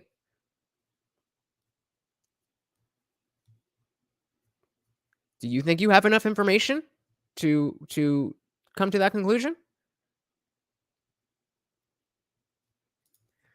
He says, not going to change your mind on this clearly. I mean, you can if you're right about something, but you're not. Like, I mean, you've all been here. You've seen me admit when, yeah, wrong. Or I'm wrong. I'll say it. I don't give a shit. I have no qualms about being wrong. I want to be shown when I'm wrong because I don't want to ever be wrong. So if I'm wrong, I want to know that I'm wrong so I can stop being wrong. But as somebody who's lived in both city and rural communities, as a black man, you've lived as a black man in city and rural communities. Trust me when I say that the city to rural difference is a complete worldview shift. Nobody's saying that city life and rural life are not completely different. But those are not the only two factors that makes somebody's life different. I brought up being fat before. Are you going to say that even though we're putting fat chicks on Sports Illustrated, that fat people don't experience the world differently than people who are not fat? Come on. And you know I'm all over this. White liberals are some of the most racist people out there. Racist against their own. And undercover racist against other. Jamie Dean says, fact check me on this. I know. Let me get this one up. Actually, let me just make sure there's nothing else here that I wanted to get from this one. Hope. If you lost hope, I love you. Take care of yourself. If you still have hope, then this is the channel for you. And slowly but surely, we're going to chip away at that. Because, I can't think of anything more worthwhile to believe in. I can't think of a better hill to die on. So, like I said, it's going to be a short stream. Yeah, so, okay. I just wanted to make sure there was nothing else that we needed from this stream. Get the next one set to game. Come on. So where are we? So Jamie Dean says, fact check me on this. And I know it's off topic, but aren't black cops more likely to shoot black suspects than white cops are? I feel like you and Evil Genius have said that before. I do remember hearing some type of statistic about that, but I have no idea.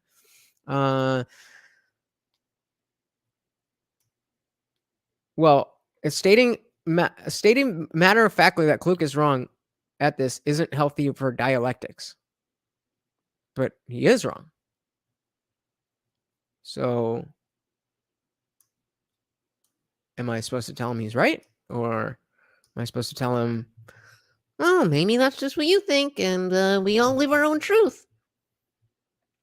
I think that is what is not healthy for dialectic. Dr. Vision says, I've also lived in city and small town rural area that is predominantly white. Some things are different. Some things are the same. Jimmy Dean is correct according to Dr. Evil Genius, but notice how I being Evil Genius said law enforcement. I never said anything about the race of any particular law enforcement officer. Yeah. But Kluk is in fact wrong about knowing what black people do and do not fear. Yeah. I mean, you don't know what they fear any more than you know what I fear. You're not them.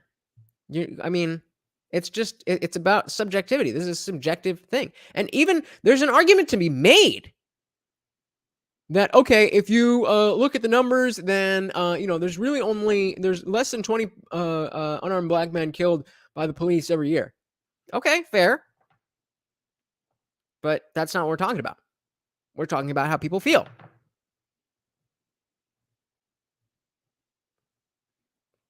So, I mean, you have every right to be wrong, but did I finish this? Black people do not fear. Just because we do similar things does not mean we think we're going to be treated equally in any given scenario. Well said. Kluk says, my entire point is that you're lumping all blacks, no. That's not what we're doing. What we're doing is saying there is a shared experience among this group of people. I accept that maybe some people feel differently, but let's use an analogy, which I know Jamie loves. So let's talk about weed smokers. do you think it's fair to say that weed smokers are not lazy? Or is it more fair to say that not all smokers are lazy?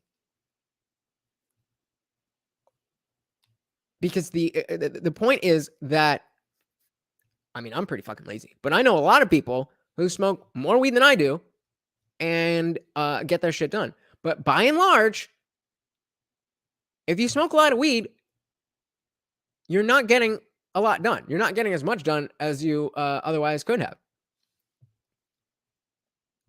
It's not about lumping people together. It's about observing subjective realities. They are subjective in the sense that there's no objective measurement of it, but it's a reality, a subjective reality. So if there's, I mean, I would love to hear I would love to hear a syllogism, which you all said you knew about. I would love to hear a syllogism as to why that is incorrect, that there cannot be a shared subjective experience. And Dr. Woodin says, I used to think just like you because white girls kept trying to knock back my protein shots. As I've lived longer, I now see the common thread among us, Black people. Now, I definitely think that there are places where people of all races, but similar ideologies, will find racism where there is none. I absolutely believe that is happening too much.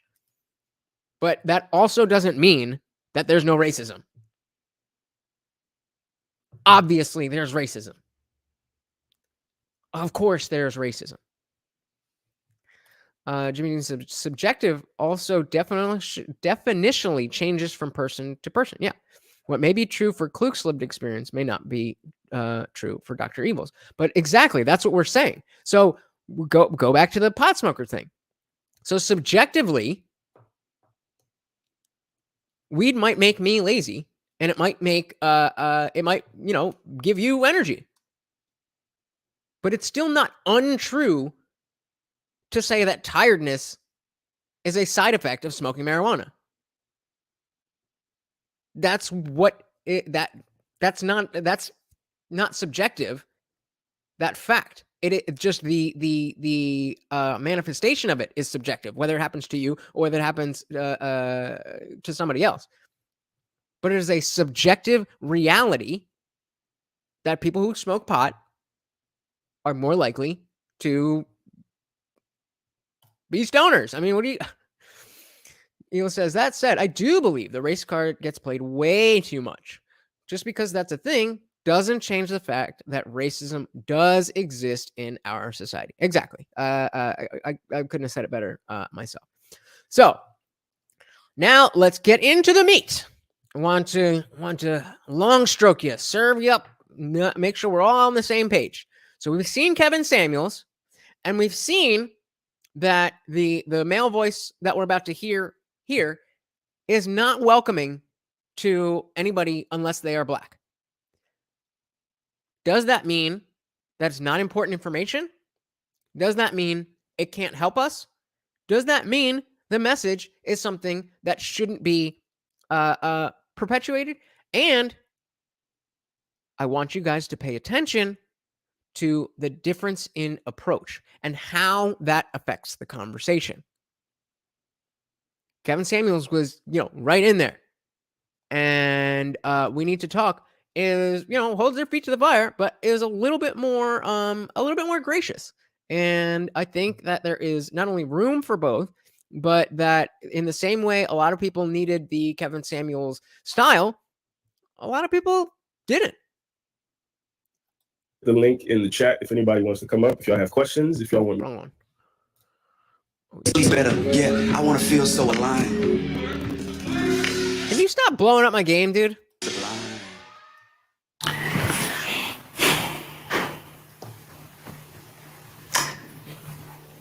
What do you think would need to happen for us as Black men and Black women to find our way back to each other and build happy, healthy productive relationship? I feel like the same energy we put into everything else that we're passionate about, we should take that same energy and put it into ourselves. I feel like if you want a person to get the best version of you, then you need to heal yourself. I mean, like past trauma, the things, like you don't forget things, but can you handle yourself? Are you emotionally stable?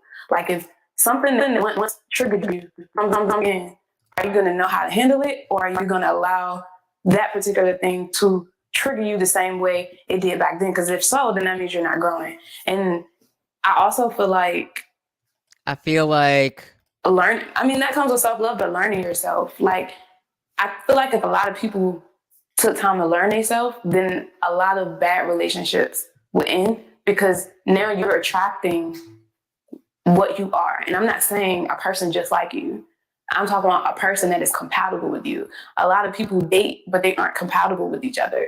You have a person that needs a guy that's a little bit more empathetic, but because they have history with the guy that's nonchalant, it's like two bulls like going head to head. If this guy knows he's not ready for a female with emotions and he needs a female a little bit more masculine, then let that female be with someone who would cater to her feelings a little bit more, and you find you someone who maybe isn't as emotional as her. So I do feel like it's learning love language, compatibility, learning yourself, learning what you like and don't like, because the person that you dated at 25 is not going to be the same person you dated at 29 if that person's elevated.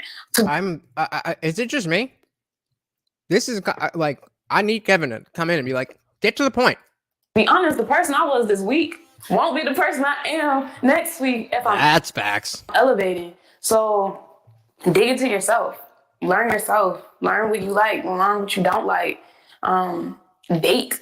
Actually date. Don't date with expectation. I used to do that. I used to date with expectation, and I allowed myself to get let down because I went in looking for like, is he a husband? So already we're seeing an issue with the fact that she's going in expecting, or she used to go in, not expecting, but asking, is he a husband? But she was let down. So now she just kind of assumes that you're not. Let's leave it there. Dr. Eugene says she doesn't know the answer to the question. I don't even remember what the question was. She's just saying a bunch of words that add up to not knowing the answer. Yeah. Pretty much. Automatically. But that's not where that starts off. It starts off with a friendship. Yeah, does anybody remember the question? So can you even have a conversation with us? Can I be around you for hours and hours at a time when we not saying nothing and be aggravated? Like, yeah, that's a man problem. We just can't stop talking. Can we not talk and me just be happy around you? Can we have a talk and then we get excited because we mentally here? A lot of people don't be mentally connected. They just be physically connected. So that's why a lot of things don't work. I feel like, honestly. If you were mentally connected with someone, I mean, think about our mental health. And when we're not feeling the best, and when we're thinking negative, or when we're down on ourselves, or when we don't know if we can actually accomplish something, that can mentally take a toll on us. So if we're not right mentally, and we know how that throws our day off, why do you not think you need to be mentally and like compatible with the person you're talking to? So what do you think? So notice how, again, well, yeah, and Dr. Eugene is saying this is why she's single. Imagine being her boyfriend or husband, having to have this conversation with her on a daily basis. Well, and that is exactly the point. That is exactly the point. Is that what did I just say? That Kevin would have been like, hey, let's go, get to the point. But in the same way that it was beneficial for us to get to that point and to hear that, it's also important to hear how much will these women really yammer on, and is it all of them, or is there a difference? Or that's what I'm looking to do here, is to try to understand women in general better, so that as somebody who is interested in women, I can go about my life without that being a looming huge question of, oh my God, how do I make this happen? If I know that I'm just doing what I'm doing, I'm on my purpose, then then I'm not going to have to worry about getting her to like me. Whoever's going to like me, I'll be the one who's going to pick, because that's what men should do. Instead of coming from a place of fear and scarcity and lack, you want to come from a place of strength. You says she's an example of a pretty woman who's completely unappealing. The hair doesn't help. She's cute. I'll give her, average at best. You as an individual, and So let's just talk about you as an individual. Compatible with the person you're talking to. So what do you think you as an individual, and let's just talk about you as an individual. Okay. What do you think is left for you to do, or work that you need to, inner work you need to do to attract the caliber of man that you might want? So again, already the comparative softness that he's coming at this conversation is allowing her to not get so defensive. And again, it was important to see how easily women do get defensive. But after that, after we know, okay, women will get really defensive at this, that, or the other. Okay, so then what do we do to get past that? Just keep heightening my vibration. Just not focusing on finding a man so much and focusing on myself. Because when you focus on a man or wanting a man, then typically you run into the ones that you're not supposed to run into because you're so focused on it. I heard a guy speak yesterday that said, when you focus on something so much, sometimes you can actually push that away. So when you're focusing on a guy so much, then every guy that comes by, you're is this it? Is this one it? Is this one it? And then they're like, oh, he's not it. I'm so sick of dudes. Like, I'm tired of it. Like, I'm just tired of it. I'm saying this because I've been in the shoes saying this stuff. I'm so tired of guys. Like, I'm just over it. I keep dealing with these same type of guys. But it's like, don't focus on that. Just focus on your goals, what you're trying to do. Keep elevating. It's that little thing she keeps in her drawer, and vibration. Oh, my bad. Yeah, mentally compatible makes sense if you mean a shared value system, but I wasn't listening completely. Yeah, that's what sounds like. That's what she's talking about. She just lots of word salad here, but we're getting through it. He's gonna come. He's gonna come. He might be watching you. You don't even know he's watching you, but he's just observing how you move. Keep striving, keep pushing. It's gonna eventually happen. The thing is, we be wanting it to happen on our time. And that's not how the universe works. It's not. So now we get to finally a point. Exactly. We get to a point is that she knows that women want things on their time. And this comes from the idea that they are in charge because they're the ones that are the gatekeepers of sex. They believe that they're the gatekeepers for relationships. Women decide who has sex. Men decide who are in relationships. James says you find what you're looking for. If you're focused on finding a man, then you'll find one. If you're looking for a good man, it might be harder to find. I would agree with Dr. Evil Genius and say most men are good men, and there's plenty of assholes. There's plenty of terrible people. But it ain't this simple. Unless you have as a man, unless you have the physical appearance or at least the money, then being a good man is kind of secondary. They don't see you as a person. You are a resource. You are something that fits into their puzzle. That's how they see it. When really, you being the one on your purpose, actually making shit happen in the world, should have your puzzle, which she fits into. Because that's not only what you want, but that's really what she wants. Yep.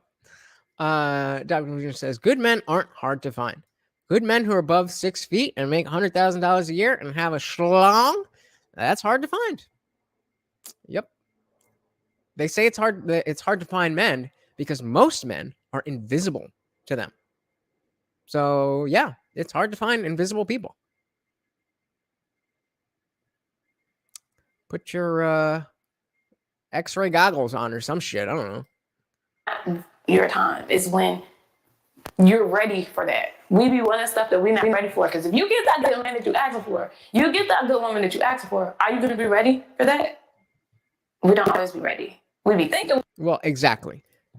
As she's about to say, we don't always be ready. We think we're ready, but you don't know how, because you have, because of the nature of women and their ability to get sex and just male attention in general, there's an assumption that you know, after dealing with average dudes, that you know how to deal with the next level.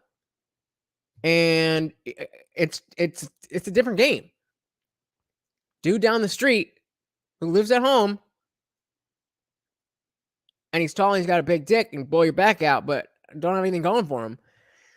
You know, I mean, that'll work for a while. And then what? Jamie says, y'all telling me I'm still trying to find that striped motherfucker wall. Good one. Klug says, most of the best men I know are broke, but actively looking to improve themselves and their station in life. As it should be at your age. That's exactly what men should be doing. Chase excellence, not women. Because guys who let go of worrying about finding a woman can get to work and come up. Exactly, Klug. Well said. We'd be ready because that's what we want. But that's not what we need at the time. So some women are 40, 50 years old and are waiting. And it's not just like a waiting because I know I deserve better. It's also an overestimation of what you actually deserve, quote unquote, like on paper, right? So you'll have, because I think what happens is women grade themselves on a masculine curriculum. So they'll say, for instance, I have a master's degree. I forgot real quick. If you are watching over on Twitter, please head over to YouTube. That would help me out greatly. Enjoy the show. I'm more attractive. I make 6 figures. Men should think I'm more attractive. I have more wisdom. I have more experience. Men should think I'm more attractive. When the reality is those things make you less attractive than men actually. Yep. So why do you think so many women go into their old age still evaluating themselves on a masculine curriculum and waiting for this man, this mythical man, to see her? Because women have been taught to be strong Black women, and they've been taught that they don't need a man till they get to the point where they realize, like, okay, I'm ready for a man. But when we're ready, they're looking at the younger version of themselves, and it's like, you're not that person anymore. So you need to date inside your range. But a lot of people like to date outside their range because they're not actually looking at themselves. Like that person that you think you are to offer, you aren't actually that person. So you probably need to date someone that's more compatible with you. Like for instance, if I'm a 48, 49, 50-year-old woman, but and I'm like, maybe, you know, I'm attractive, but I don't necessarily look how I did when I was like 29, but now I want a dude that look like that and have it all together. They're like, well, a lot of people go for people that aren't. Definitely. True. She's definitely not, it seems like she's having a little bit of a hard time articulating it because maybe she hasn't really thought about this in this way before. But yeah, definitely, after that word salad she started with, she's starting to pull it together. I'm starting to kind of get where she's coming from. And that the whole vibe thing is, it just means feelings. It means that she wants to get she wants you to make her wet. That's it. That's what she means. That's what vibes mean. And she, oh my God, he's such a hunk. He's so dreamy. That's what they mean. A lot of people do go for people that's outside their league because they think that they are higher than they actually are, and then get disappointed when it don't go that way. Facts. That you was reaching too high for the stars. And I'm not even saying by looks, even what you have to offer. The age doesn't mean that you have a lot to offer. Age is just age. It's a lot of people that's 45, 48 and still don't have it together. But then it's women that's 32 that do have it together. So no matter how old you are, a man is not going to want to date an intellectually or immature, emotionally immature female. Dr. Evil Genius with another knowledge bomb. She's having a hard time because she knows she's about to betray the sisterhood with the truth. That's what keeps it up. That's what keeps it up. And Jimmy Dean's making it juicy. All right. See, that would be funny if you were Jimmy, but it's not. Because women aren't funny. But yeah, the idea of this tribal just feeling that people have, you know, I think it's the exact same feeling that the host has about his channel, but you know, it's not in the same context. But yeah, you know, I think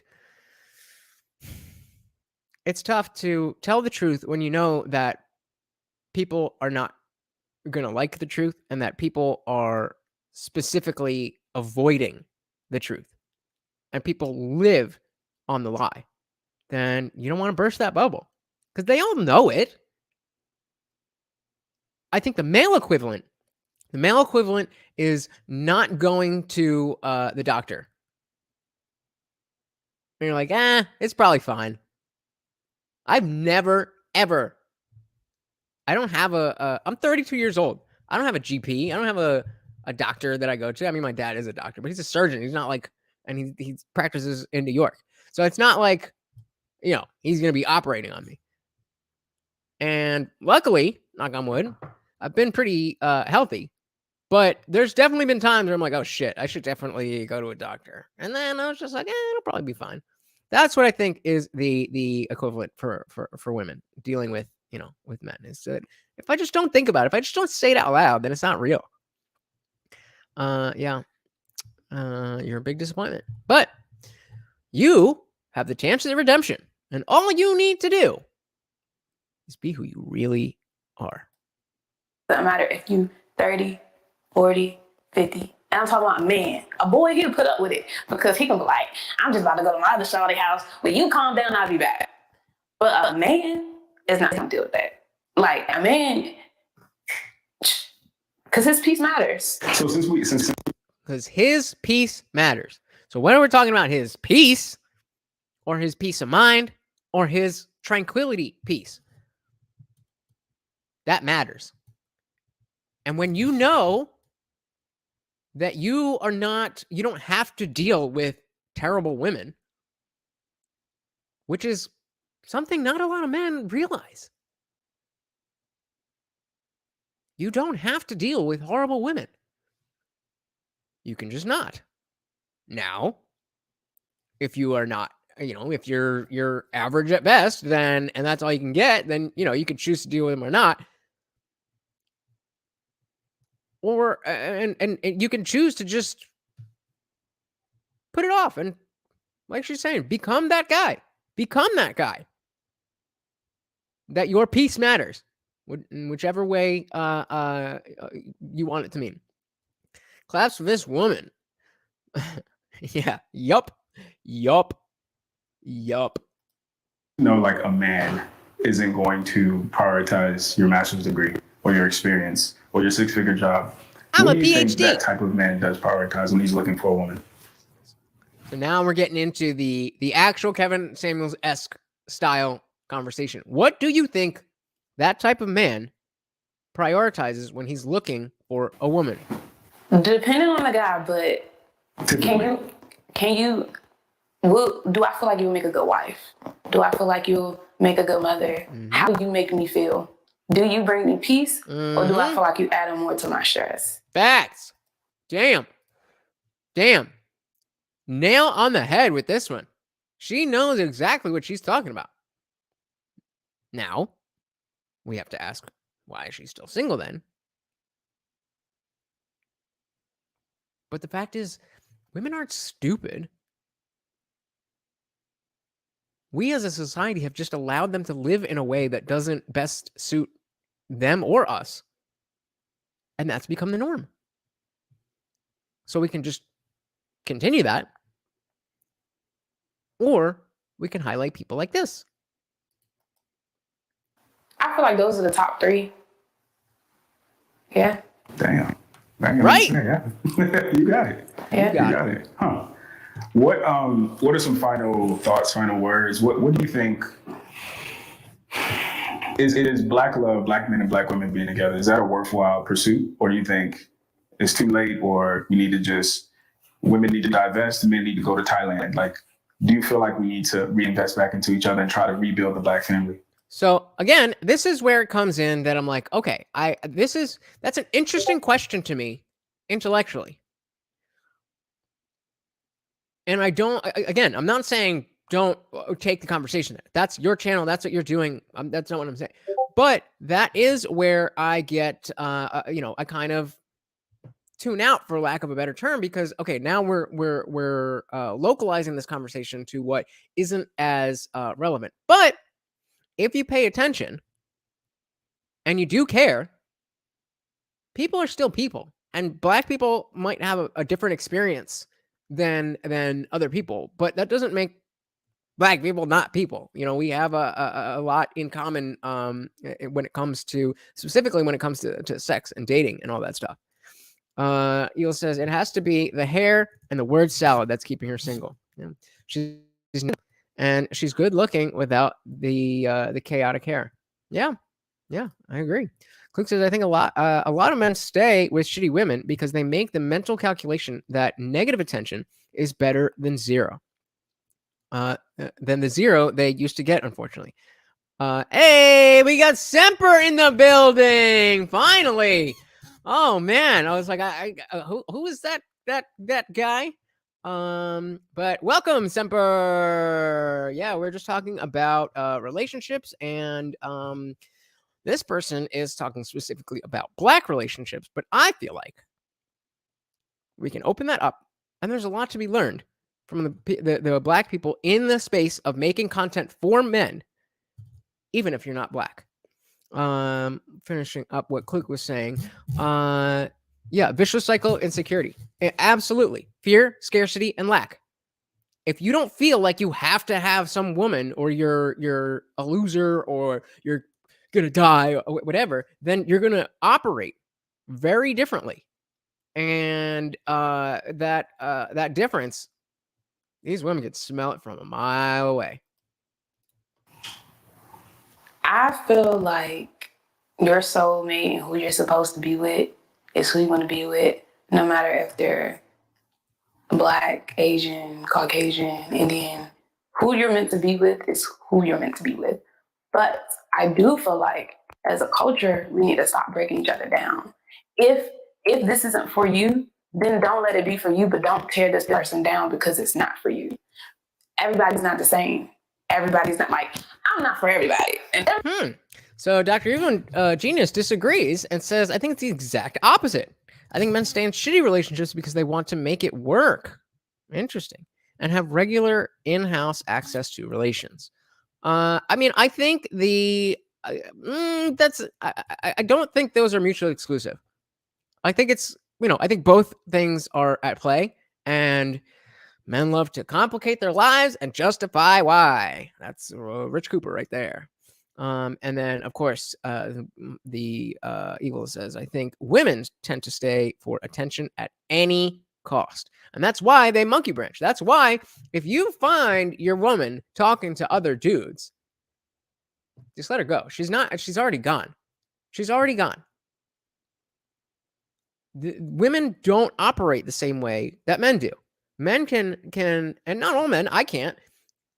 Well, for the most part.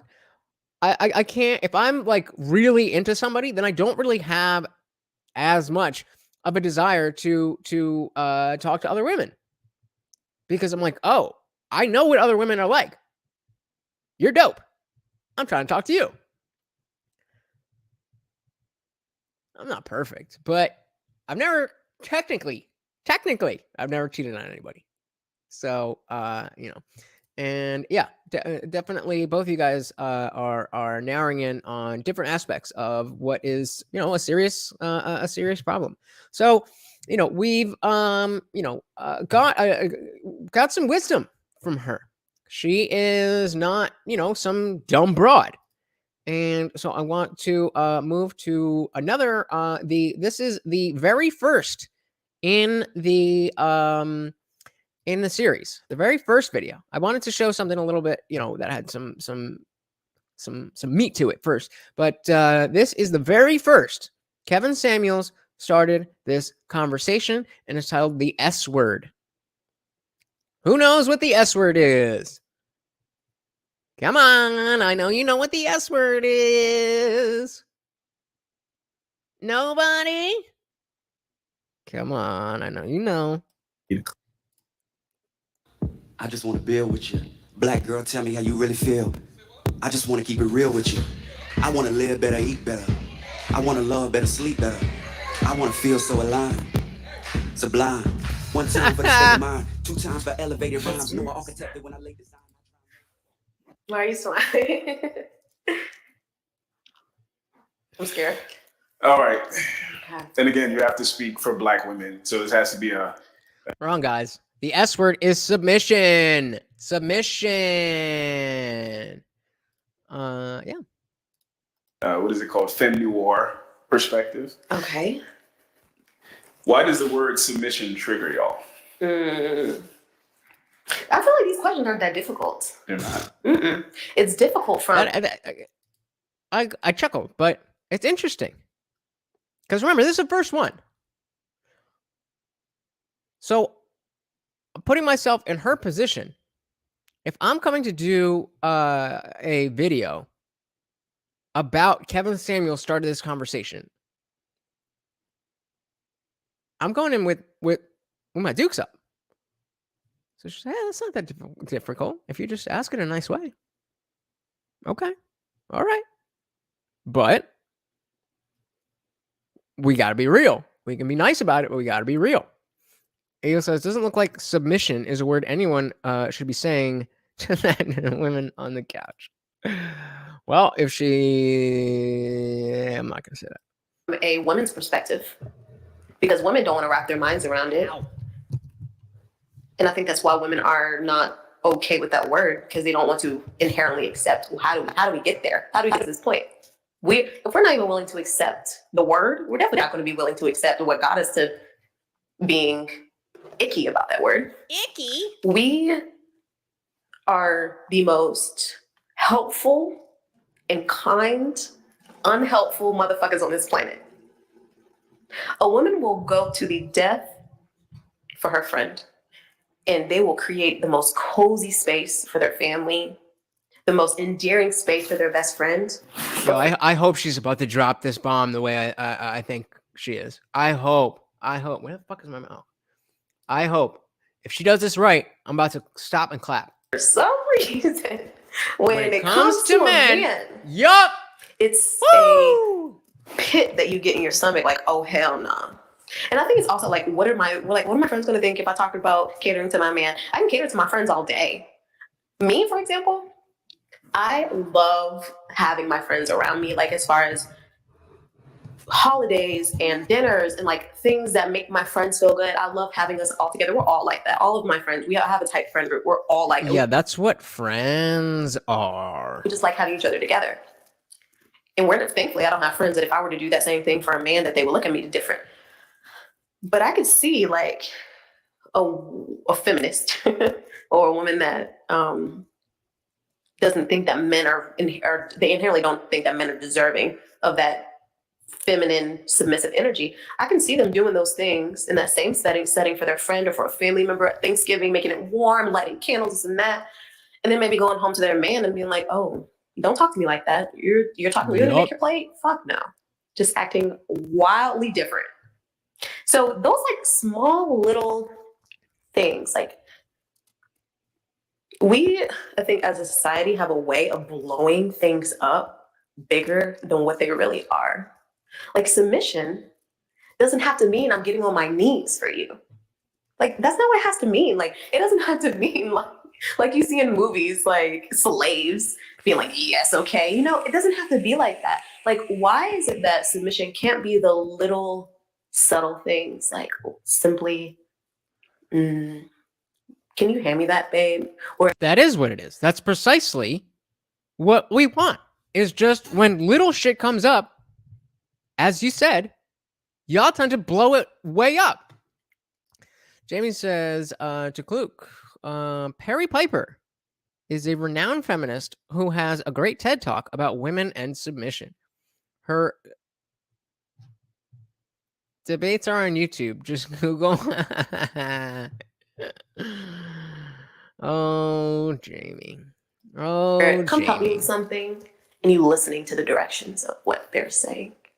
Or can you go and get me whatever because I'm doing this? And not even an explanation. They don't have to give you an explanation. Just like little things. I think that with the advent of feminism, like we are so transfixed in our own autonomy that we've forgotten completely about our natural ability to want to take care and cater to other people.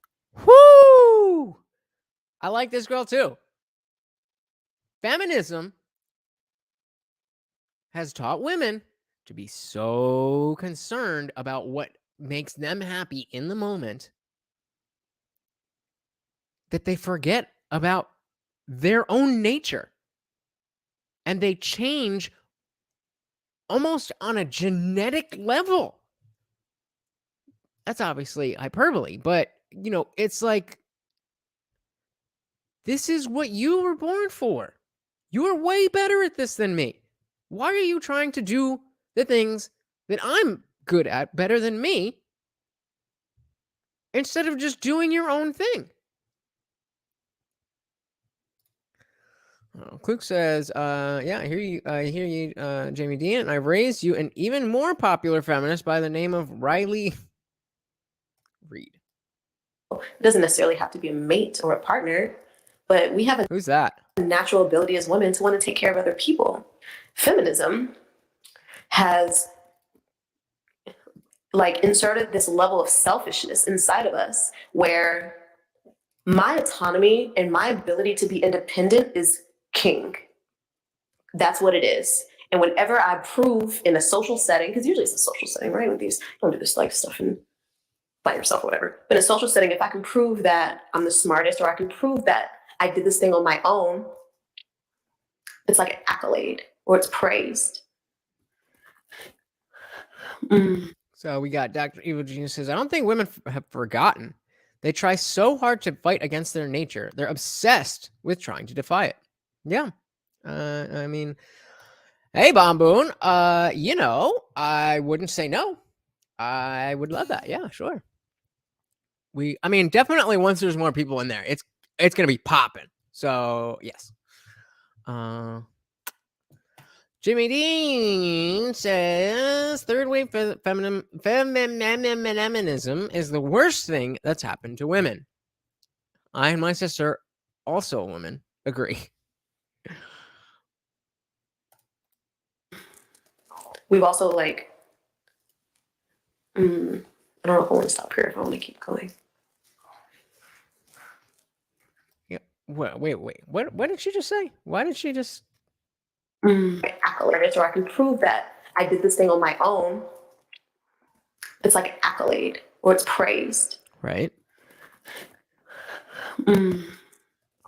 Thank you so much, Bomboon. The first person to boost the server. All right. Thank you very much, brother. I appreciate that so much. So much. Everybody type a 3 for Bomboon. Because peace is too much. We need 3. Everybody type a 3 for Bomboon, making the Discord server better. We've also like, I don't know if I want to stop here, if I want to keep going. I don't think that Black women. See, even there, where let's just call him Jack, because I don't know his name, and I don't want to say we need to talk every time I'm talking about the host. So let's just call him Jack. I don't know his name. So even there was a long pause, and she didn't really know where she was going with that. And I definitely would have expected Kevin Samuels, if she was talking to Kevin Samuels, to jump in there and be like, let's get to this. But allowing her to have the time to just kind of think through what she wants to say, again, we're getting a different view. And that's important. Did I miss this one? Klug says, I'll say, as a dude, I have bursts of energy to do dishes, chores, and cooking, but doing that 99.9% of the time, it's draining as fuck because I feel like I'm wasting time even if it needs to be done. That's called being an adult, my friend. Most of the things that you do are not going to be fun. They're either to get you a better position in life, whether that's at your job or whatever, or for money. But that's what it is. It's just doing a bunch of shit that you don't want to do when you've got other shit that you'd rather be doing. Neither. If I had to pick Trump, but neither. Since I don't have to choose anybody, neither. Which is exactly what I chose in 2020. I'm just going to talk about Black women. That's what this is for. It's not about women. It's about Black women. It's not about men. Even if that's the case, she already said she's going to do that. So I don't understand why I just don't get it. And maybe this is the non-blackness in me, but why? Why didn't I vote? Because nobody earned it. Nobody earned it. In 2016, I was a slave to the mainstream media, and they convinced me that if Trump won the election, that the world would end. And so I was supporting Bernie. And then the DNC fucked him over, and I felt obligated to vote for Hillary Clinton, which I did. And I was a drug addict for 5 years. And the most shameful thing I've ever done in my entire 32 years is cast a vote for Hillary Clinton to be the president of the United States. That's why I didn't vote. I was going to say Black versus Black men. I'm just going to talk about Black women. I think that we have abandoned our sense of community outside of what makes us comfortable. Like as long as we have friends to go out with, I don't care about. Do you see how much? Do you see? This is where, again, this was the first episode. So we just saw a later episode where Jack was a bit more engaged in the conversation as opposed to just letting, the woman say whatever she does or doesn't want to say.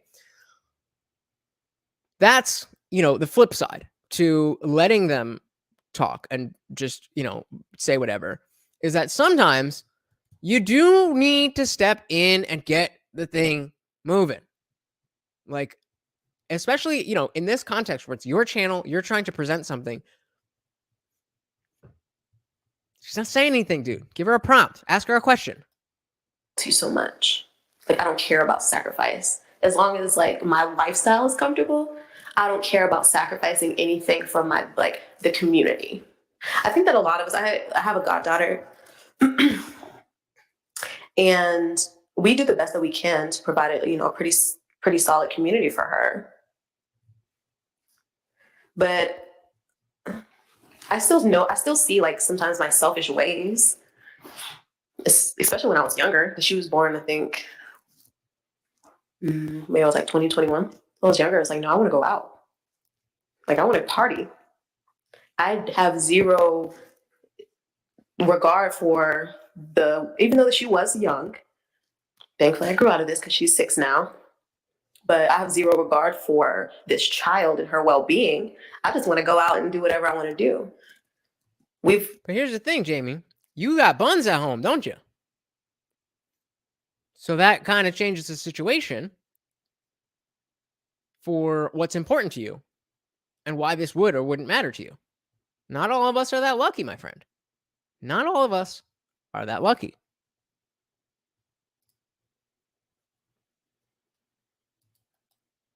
Excuse me, we've lost like our sense of like loyalty to our communities and to ourselves. And we are so fucking brainwashed. As a Black community of women, we're brainwashed, Ellen. So like, slow, Jesus Christ. It's really, really heartbreaking the influence that social media and these celebrities really have on us. And it's also heartbreaking how much our mothers and our fathers have, I don't think ruined is the right word, but just haven't given us the tools because they don't know anything more. So it's like the heartbreak is perpetual. You can't blame it on so that's the generational shit.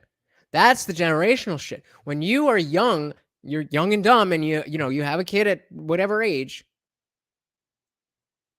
and then you don't learn because you're stuck dealing with the situation. You don't have the opportunity to learn how to become a more well-rounded person. That's how you pass on generational trauma and shit like that. Dr. Genius says, yeah, Lutch, for Black men who want to find the divide between us and Black women, we need to listen to her ramble. Thank you, Dr. Genius. It matters. If it doesn't matter to you, that's fine. Nobody's forcing you to be here. But for a lot of us, and I don't even have a particular dog in the fight about Black versus not Black. That's just not how I operate, being a non-white, non-Black person. But I still care about finding the divide between people who are divided in general. And I'm glad you are too. You're in the right place. On mother, grandmother, great. We can't blame it on anyone. It's a perpetual thing. And we do the best that we can. What is that? No, that was okay. Okay. Yeah. We do the best that we can. And our parents did the best that they could. But none of that matters because none of it is enough for these babies, like these kids out here. None of that is enough for these babies. These kids are out here. This is something that needs to be addressed.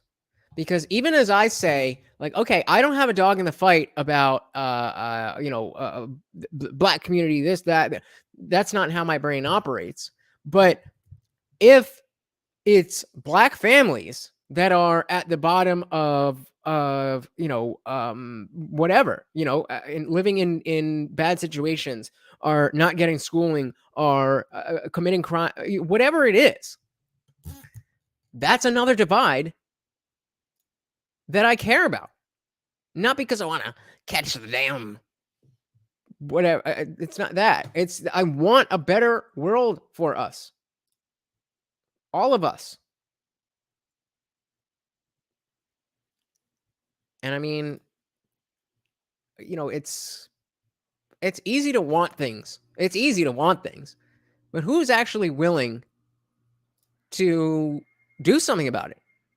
And I don't know really what to do. But I know that if I bring it to you guys, then at least we start the conversation. At least something is happening. At least we're working on it. Maybe one of you has the answers. Maybe your friend who you haven't told about this channel yet has all the answers and you're keeping them from all of us. Go tell your goddamn friends about this channel. Kung Flu fighting. Am I allowed to say that? I don't know if I'm allowed to say that.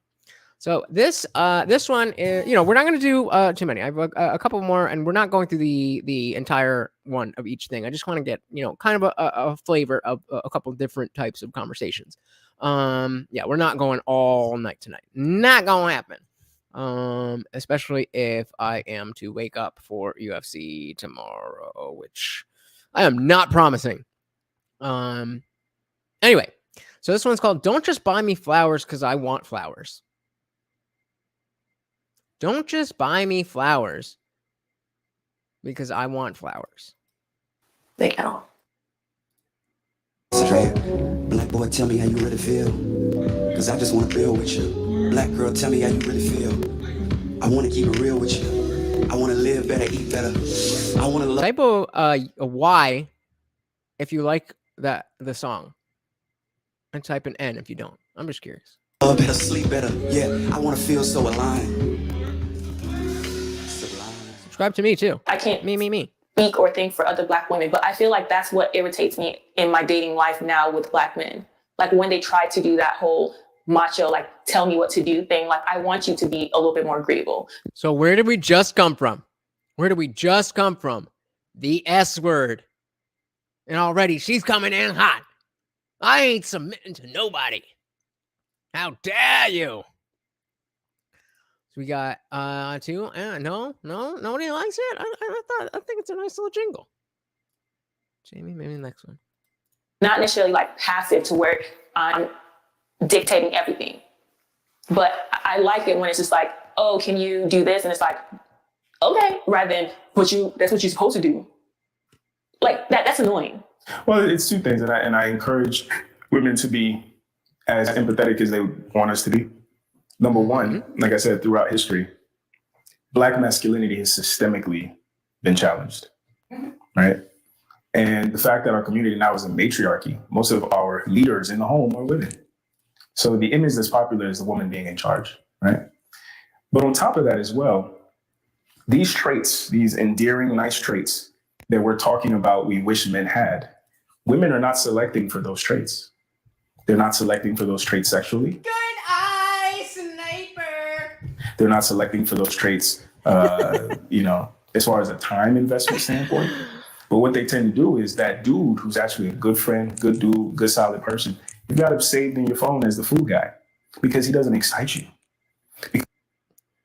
The good guy, you've got him saved in your phone as the food guy, meaning, oh, he'll take me out on a date and buy me food. And look at the face. No, I don't have any dudes like that. I don't know what you're talking about. Because he doesn't give you that spark. And then the dude that could give a fuck, that's the dude you want to give your attention to. So it's like a catch-22. Like the same guy I referenced before, Dr. Warren Farrell, he said that Lois Lane did not want Clark Kent. She said Clark Kent was too soft, he was too emotional, he was too passive, he was too agreeable. But she was in love with Superman. Damn.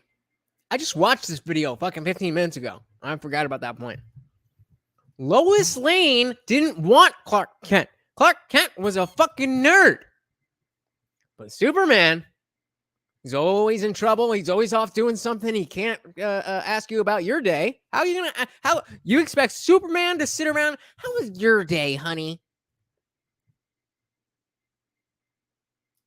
Yep. Saved as the food guy. Saved as the food guy. And Kluk, this is probably pretty accurate for most of us. He says, "For sure, if I was a woman, I'd no doubt be no different."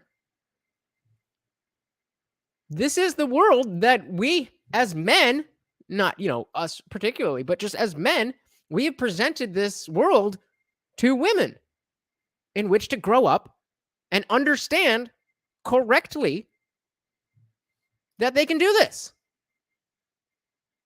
They can do it. I have been the food guy. Before I realized that women would do that, I was like, oh, wow, she actually likes me. I'm going to bring you flowers.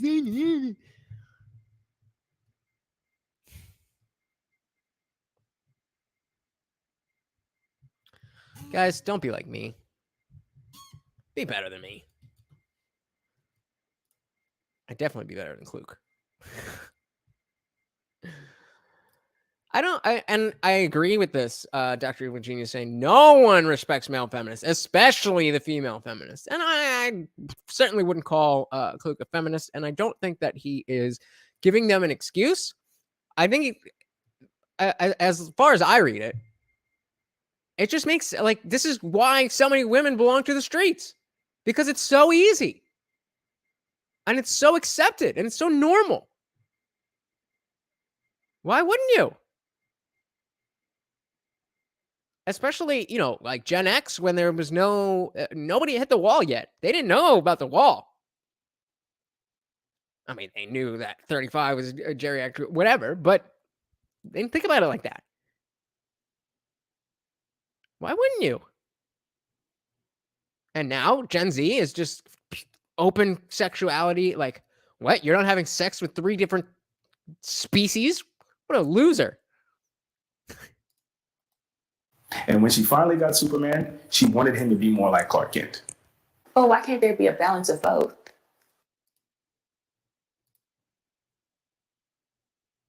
Why can't there be a balance of both?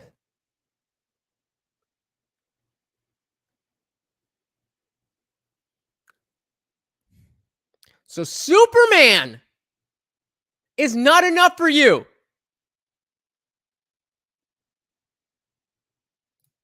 Superman. Why can't they be both? Kluk says, I'm going to use any unearned advantage I have in life. And if I was a pretty woman, I've got at least 4 dudes that don't have. And yes, male feminists, gross people. Yeah, that's the worst type of person you can be. The worst type of person you can be. You could be, let me not go there, but you know what I mean. Why can't there be a balance? Like, why can't there be somebody who's agreeable, but like still initiates exciting trips? Who still thinks, and in my current dating world, I was kind of getting aggravated because this is going to sound bad, baby girl, but I would hate when I would tell a guy, I'm like, oh, I really want flowers, and he would only just get me flowers.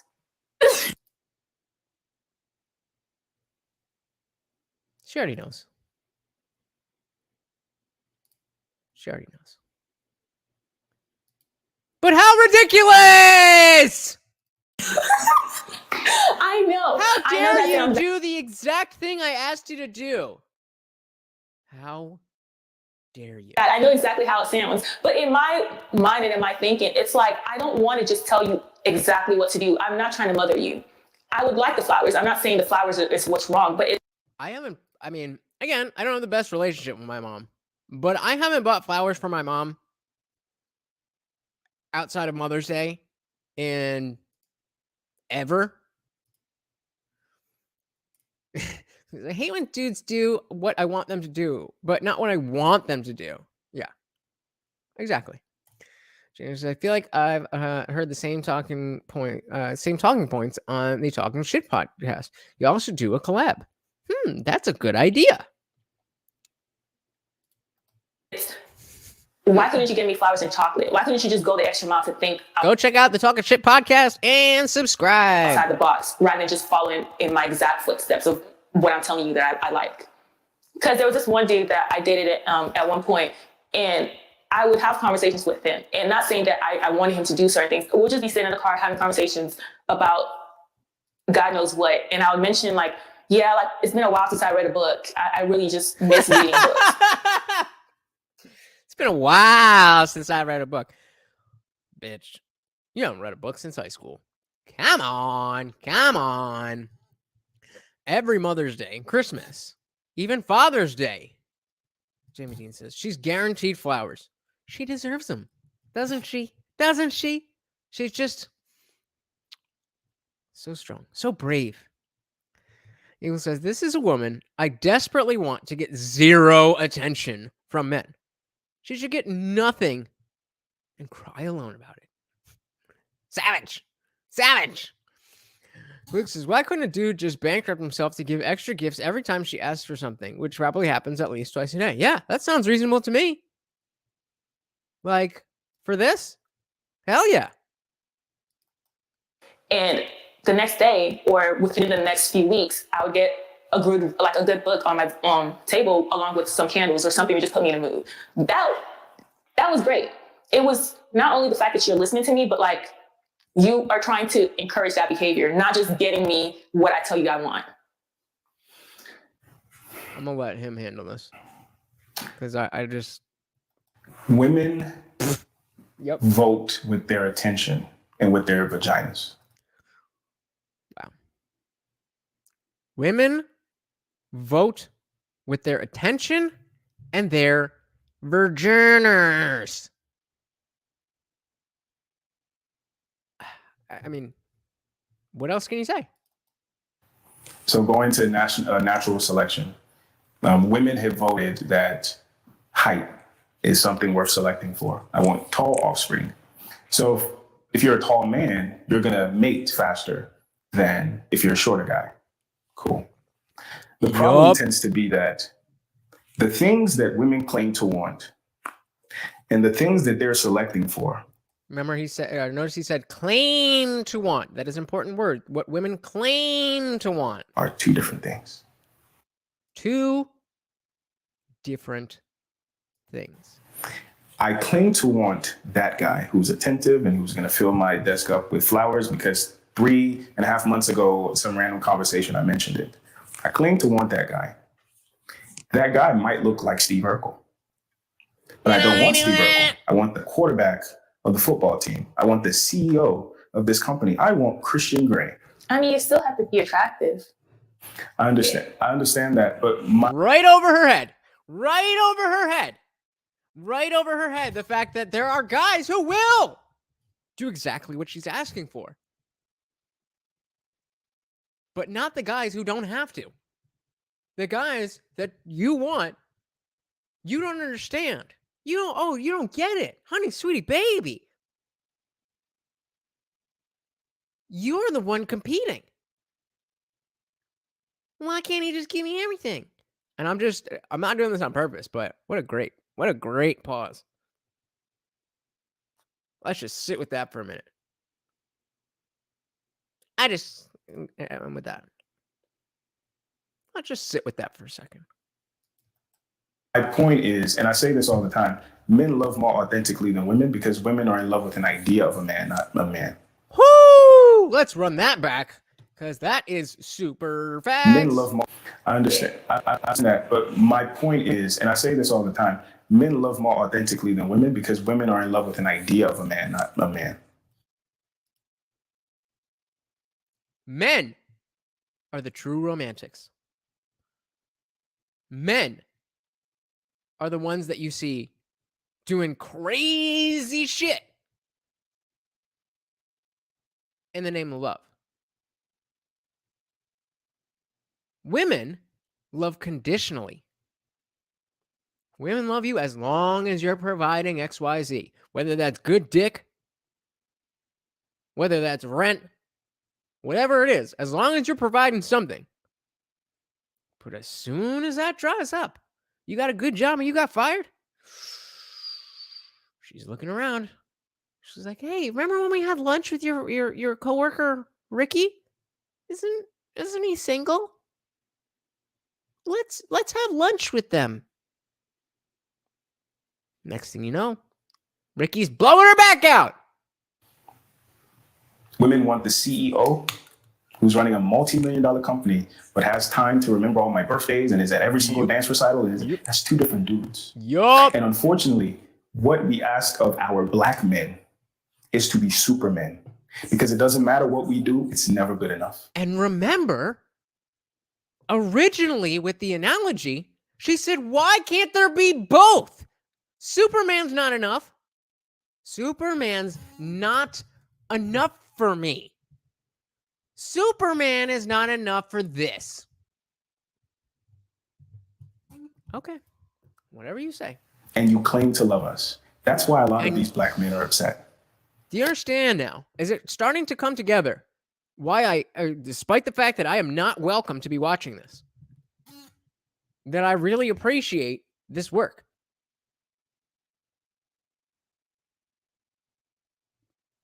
This man's spitting bars.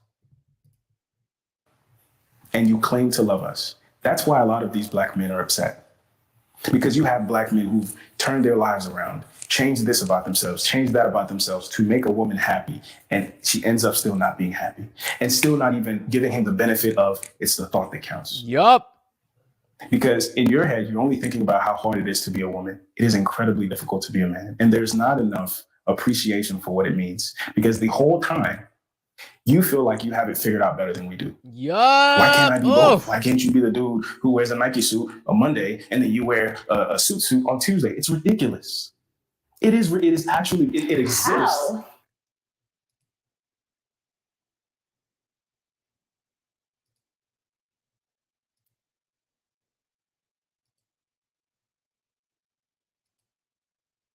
How? How? He just explained it to you. You're asking a man to be two different people, and one of those people is literally Superman. We saw some intelligent, wise women. I don't want to hear anything about misogyny. I don't want to hear it.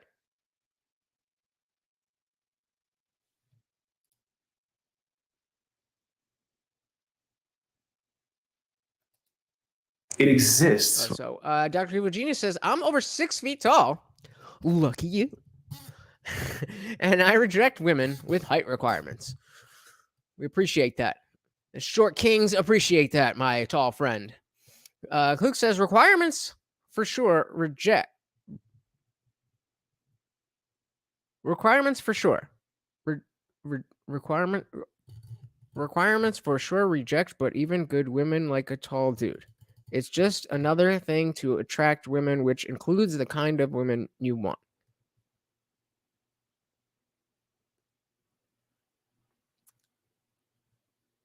I don't know what that means. Right? But it's ridiculous. And the other thing that women should understand is that dude that exists. What percentage of the population is he? 10. I don't know. He's a I very think small percentage. But I think it should be bigger. I think that dude is just a dude with range. No. But before all that, he has to be heterosexual. He has to be 6 foot tall. He has to be attractive. He has to be in good shape. And you're selecting. So you have every woman wanting one dude. And then that one dude that 100 women want, each of them want him to be faithful to her. It's narcissistic. So instead of that, right, instead of going after Superman, why don't you look across from you to the dudes you actually qualify for, who are ready to be everything to you? But you don't want him. You don't want that dude. You want this dude to become that dude. So then with that logic, that girl. Oh, honey, I already can tell. I can already tell whatever you're about to say. With that logic, he barely even finished the sentence, and you couldn't even comprehend what he was saying before. Oh, Jesus. Let's see. So with that logic, that girl that has all the qualities that a man wants, and different men want her, should she also feel, I guess, open to spreading herself thin, or like between all of them? Men are not hypergamous.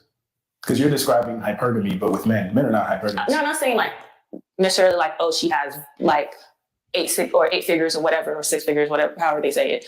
But Can you imagine not needing to comprehend the difference between earning 6 figures and 8 figures? It's little things. But when you pay attention, this bitch is crazy. I'm saying like... Well, any of the things, she's a great cook, whatever the case may be, men are not hypergamous. So they just want anything. Yes. Yeah. And that's the truth that a lot of women don't want to wrap their heads around. A friend of mine gave a good analogy. If you're at a Trey Songz concert, and it's a woman at a Trey Songz concert, and there are a bunch of handsome dudes around her, dudes who might even be more handsome than Trey Songz. He said that she does not see any of them. The only man she sees is Trey Songz. So then my question to you... But on the flip side, if you're a heterosexual man... Always ready to talk. Barely even... It's just waiting for her turn to talk. And I swear I'm not doing this on purpose. Just waiting for her turn to talk. And at a Beyonce concert, you're thinking about, how can I maximize and get as many numbers as I can around me? I'm not about to risk my my freedom for Beyonce. I want numbers. But a woman is willing to risk her freedom to get to the king. So my question to you would be, why should women be excited to get married? Safety. Where's the safety? Well, safety in that you are, based on the things that society values, you are a depreciating asset. You're inherently a depreciating asset because society values women for their beauty and their fertility. As you age, which is a process that's inevitable, you lose those things. So if you can get a man to lock you in, it doesn't matter that you're losing it. You're still going to be protected and provided for, which are the two things women want. Versus a man, men are appreciating assets. A man reaches his peak earning potential, which is what society values in men, not handsomeness, at 45 years old. So a man could really say that, and we don't have the same constraints of biology. We can really say that I'm gonna just wait to have kids till I'm 45, because when I'm 45, I'm at the top of the mountain. I can select the kind and caliber of woman that I want. But you can't say Halle Berry has more options now than she did when she was 20. Hey, we got Darshan in the building. What is going on, brother? Glad to see you here. We are just going through the channel We Need to Talk. I don't know if you are familiar, but he does a series called Kevin Samuel Started This Conversation and approaches women with the same type of content, but a little bit softer. Glad to have you here, brother, as always. And especially since we are talking about Black romance, and you have literally written a book on that, still on my channel, the I Didn't Read Your Book podcast with girlfriend versus wife duties by our boy Darshan McAway. Go check that out. If you want to come up, let me know. And whatever you've got to say, I am desperately looking to learn more here. So glad to have you. Got more money now. He's got more fame now. The 20-year-old Halle Berry was. So yeah. But at that point, like, are we really that concerned with having options? Like, who's we? Okay, I'm not really concerned, but personally, but we men, yes, we are concerned with that. Absolutely, we are. Yeah, boy. Oh shit. Oh damn, we getting D-Mac in the building. Good if we can get just one guy on either. You know what I'm trying to say? Like, if we are going into marriage and we're going with the mindset that we're depreciating and eventually he's going to see our depreciation and want the newest, hottest things, and I just have to... No, not eventually. We know going in that you are depreciating, your value is depreciating. We know going in. So your value has to be high enough that even with the depreciation, is that the word? Depreciation, that you're still worth it. That's the point. Luke says, I think women don't seem to understand a dude not purely looking for a sexual relationship. Prefer to find women inexperienced and young because you can build a unique life with them. Yeah, I mean, that's a little bit of a narrow way of looking at it, but by and large, I agree. It goes on to say women want men experienced on the opposite end because it is safe. Good point. Settle or be okay with that. What incentivizes me to want to even like be in that world? Like, I could just be the single girl who makes her money and I can do what I want with it. She belongs to the streets. And I say if I want because statistically speaking, and a lot of women don't like to look at statistics, but statistically speaking, and also statistically speaking, most men aren't ending marriages. So regardless of the fact that you're getting fat, regardless of the fact that you're not as attractive as you were when you were 20, he's still, especially if you're a good woman, he's still locked in. He's still staying, but he's not being faithful. He's not. No, the good men, again, I'm talking about the good men, they're going to be faithful. And that's why I encourage men to get things out of their system while they're young.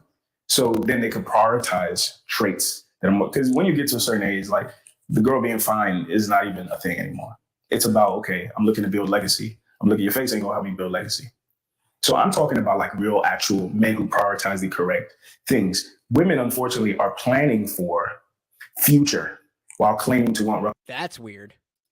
And while we have this up, it's important that we point out, because a lot of basic ass dudes watch this type of content and then think like, oh, yo, I'm a king. You better submit to me. Like, hold on. Are you the type of dude that can demand that type of shit?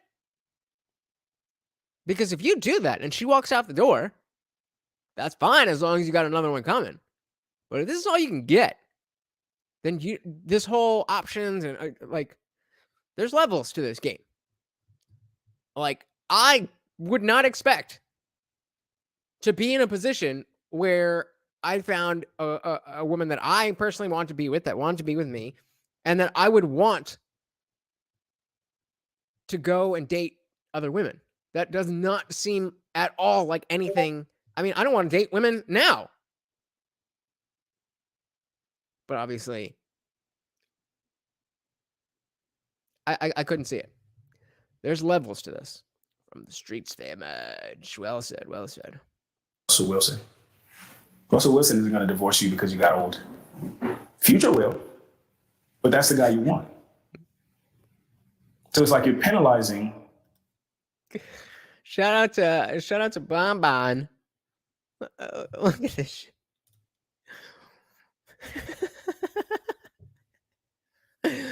All right.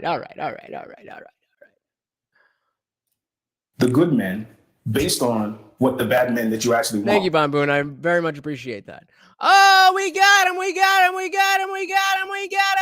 Darshawn McAway in the building. What's up? How are you, my friend? I'm good. Can you hear me nice and clear?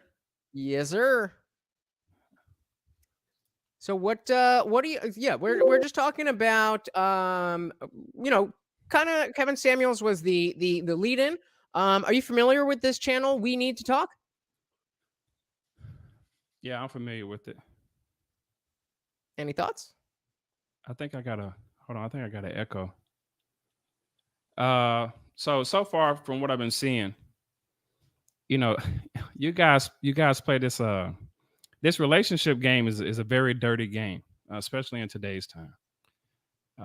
I don't particularly care what people's decisions are these days. I don't even like to convince women that you should get into any sort of relationship.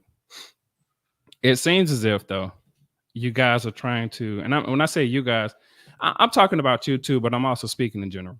Mm-hmm. You guys are trying to convince women that, like marriage is the best option, right? And although I'm married, I don't push that on people, because what I've realized about marriage or even relationships is that people start to change, and a lot of people change for the worse. That's one of the major reasons why there is so many people getting divorced. They fall in love with the notion of, hey, this person's for me, when they kind of realize that, no, I really just wanted to have sex with that particular person for X amount of time, So it's so many different points, so many different variations about this particular topic. And I think, and I'm glad you're paying homage to Kevin Samuels. Always. He really hit the nail on the head with a lot of stuff. And I understood where he was coming from. But, the biggest thing I always lay the foundation on is, if it's your bed, you make it up for yourself. You lie in your own bed that you make, Mm-hmm. And whatever that decision is, it's up to you guys. But if you do want to get married and start a family, it's a big difference when starting a family. Right. Just real quickly, when Kevin was talking about getting married, what he was talking about, and I don't know if I got a chance to really say this, what he was talking about were two people who were entirely serious about being in a relationship with each other, wanting to raise a family, wanting to progress and move forward. It didn't matter their age. It didn't matter if he was a high value man. It was just two people on good faith. And those relationships, those are the relationships that people are looking for. Sometimes they don't even constitute with being married. You just got a person that has good faith, good intentions. Hey, I want to be with you. I want to have kids with you. Do you want to do this together? Yes, I do. And then some people go to the altar and get married, Mm-hmm. So that's one thing I would love to salute about Kevin. I don't think I got a chance to really send him an email or tell him that, but he hit the nail on the head when it came down to good faith. That's definitely a good point. And I think you know, the notion of pushing it on people is something that, if I can speak for Kevin, is not because that's what he specifically wants, but that by and large, on a balance of probabilities, that eventually is what the woman will want. And that's not to say that all women need to get married, that all women want to have kids, but to be 23 and just, you know, out there hot girl summer, assuming that you're never going to want to get married, or that that's never going to be an issue, or what you're doing is never going to get in the way of you getting married. I think that's more of what his point was. Yeah. Did you have something to say on that?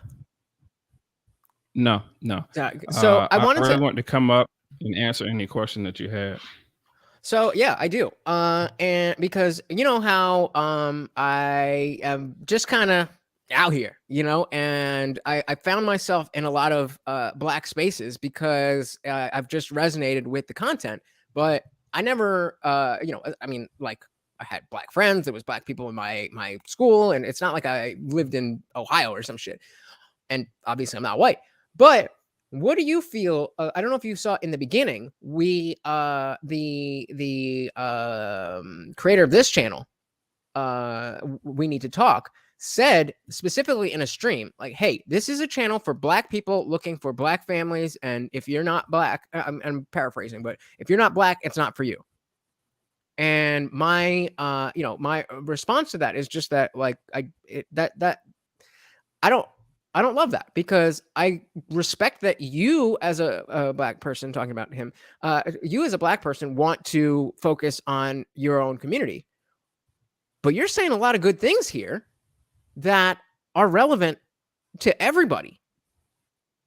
And I'm just curious where, like, do you have any comments on that? I'm just kind of fumbling for how to feel about that.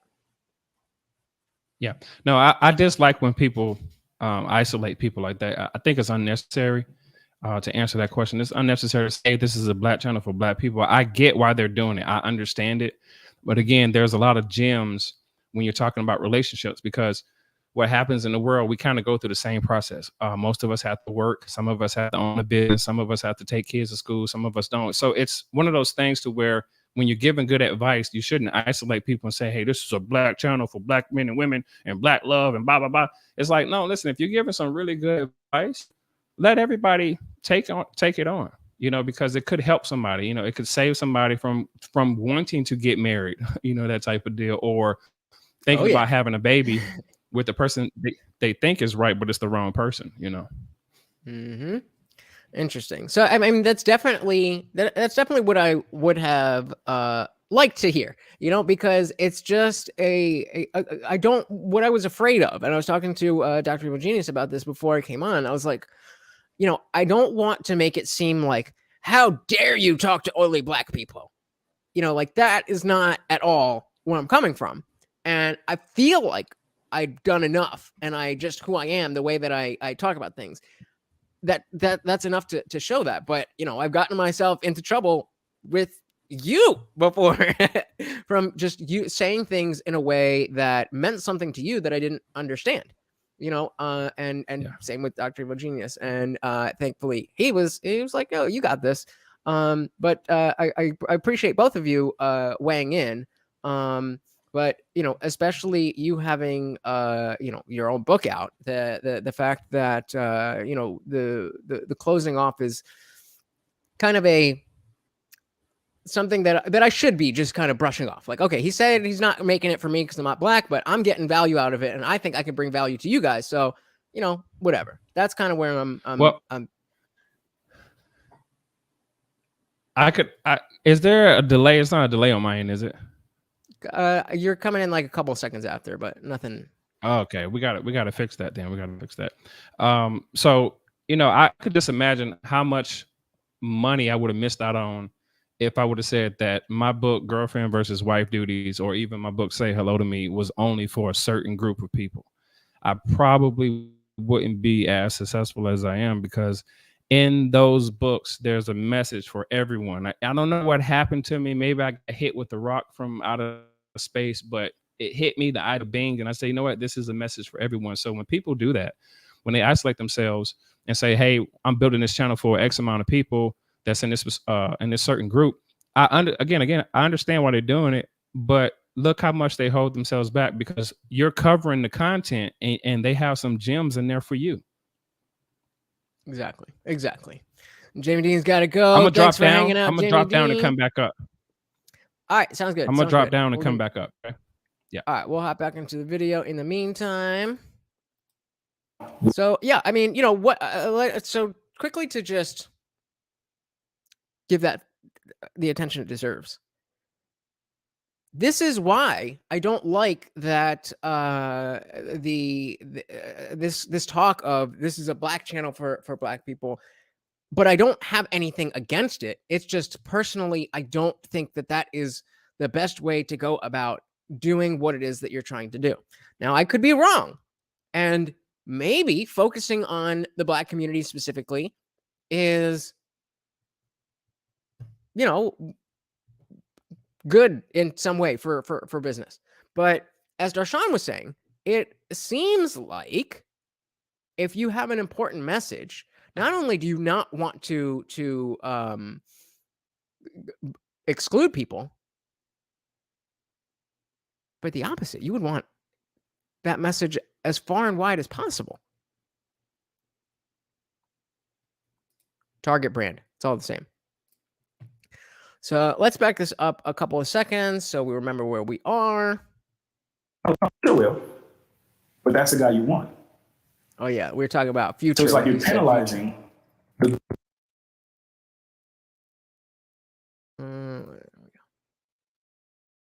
So I'm talking about like real, actual men who prioritize the correct things. Women, unfortunately, are planning for future while claiming to want Russell Wilson. Russell Wilson isn't going to divorce you. Oh, that's so funny because I thought he was saying they're paying attention to the future. And where is it? Where's that fucking? Well, whichever one of you dropped the future quote. That's hilarious. I didn't even realize he was talking about future. I thought he was talking about the future. Because you got old. Future will, but that's the guy you want. So it's like you're penalizing the good men based on what the bad men that you actually want would likely do. So yeah, there we go. Yeah. So yeah, I think that's a knowledge bomb right there. That, you know, people are and I say people because it's not just women, but of course that's what I am concerned about personally. I have this idea, and especially this woman, you know, we saw some very wise women earlier. We saw some women who maybe weren't on top of these thoughts, but when presented with the ideas, they could engage with them, and they, you know, it was all good. So this woman being so this is, you know, certainly it's not a black thing. That's kind of, I think, where I'm putting up a defensive wall. That I don't want to make this. I don't want to make it seem like I'm talking about black women. He's talking about black women, and I'm just talking about women, and these women happen to be black. Yeah. Well, I mean, you know, don't put too much thought into it. All right. You know, and I think that's the problem with a lot of people. They put too much thought into it. I don't want you guys to overthink relationships. That's why I wrote those books. The reason I say don't overthink is because you have to gain the experience. You're going to have to talk to somebody. You're going to have to get in there, and you're going to have to try to figure out how to work things out. And one of the biggest things that a lot of people do not pay attention to, and that's why I have a little disagreement with the whole women, the value of women at a certain age range, because when you become sick, you can become sick at any age and you are no value to anyone. So you guys are thinking about getting into these relationships, but perfect example. There was a influencer couple just a couple weeks ago. Young lady was I forgot her name. She had a kind of a difficult name to pronounce, but they had just got engaged, they got married, and she died 4 days later. So it's stuff like that when I hear these arguments or these debates about, you know, a man's value is at this age and the woman, she starts to decline and go here. It goes, listen, when you can get with someone today and commit, get married tomorrow, die by a shark bite in 2 weeks. Sure. And now, so when you guys do that whole debate on, you know, a woman's sexual value is at this level, I understand where you guys are coming from, but when you keep on looking at it that way, you're going to limit yourself and miss out on the potential of a person in the now moment. Because the whole purpose of getting with somebody and getting married to them is not because this is great. I'm glad I can touch it. I'm about to tear this apart, right? If you get married, son. If you guys get married and the value that they say that women have, it's almost as if I get married today and she don't act right, I divorce her tomorrow and go get somebody else. That's not how it works. That's a boyfriend, girlfriend type of relationship. You're not going to easily just walk away from someone due to the court system. That's why it seems as if a lot of men are telling men, hey, don't get married, because when you want to leave, you can be able to leave. I got to push back a little bit on that. Go ahead. Tell me. Because I think, Dr. Evil Genius, I know you know this stat off the top of your head, but I think it's something like 90% of divorces are initiated by women. Men are not leaving marriages in general. Like, okay, 10% of divorces are from men and 50% of marriages. But when you look at the numbers like that, if half of all marriages end, then only 5%. Again, let's assume it's 90%. So let's say it's 80% women. So that means only 10% of men of the entire population are filing for divorce when we have a 50% divorce rate. Well, and that's because the laws allow the golden parachute. You know, woman gets everything that she gets the kids, she gets the money, she gets alimony, she gets child support, she gets the house, and that's it.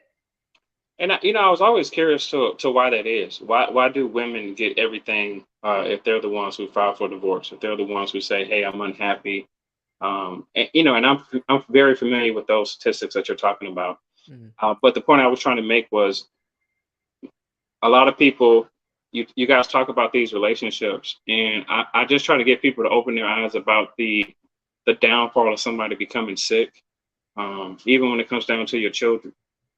Right. The joke or the analogy I was trying to make was, and I had this joke with my wife. I say, I listen to the manosphere, and I listen to these guys, and I say they make it seem as if you get sick, or if I'm just tired of you, to just walk away, to just leave you, to leave you as is.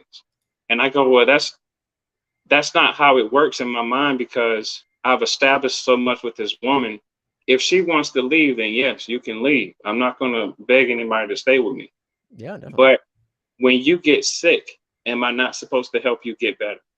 And that's something that what I pick up from these conversations, I pick up that you guys think you're going to be healthy throughout the whole entire, like, you guys think that nothing's going to happen. It's, hey, give me sex, we're going to do this. And it's like, that's not how it works. You act like there's never going to be an argument. You act like there's never going to be anything that happens. And I go, that's not reality. Reality says that people get on other people's nerves all the time. So what makes you say that? Because that is very far off from my personal position. I can't speak for anybody in the chat, but what makes me say that is this snippet that you're playing when this guy's talking about the value between men, the appreciating value and depreciating value. In general, as people, we're depreciating assets. Right. Well, we're no, not necessarily. I am. You're gonna die. What use are you to me if you die tomorrow? How am I gonna hop up on your panel and talk to you? You see, like we're depreciating as we get older.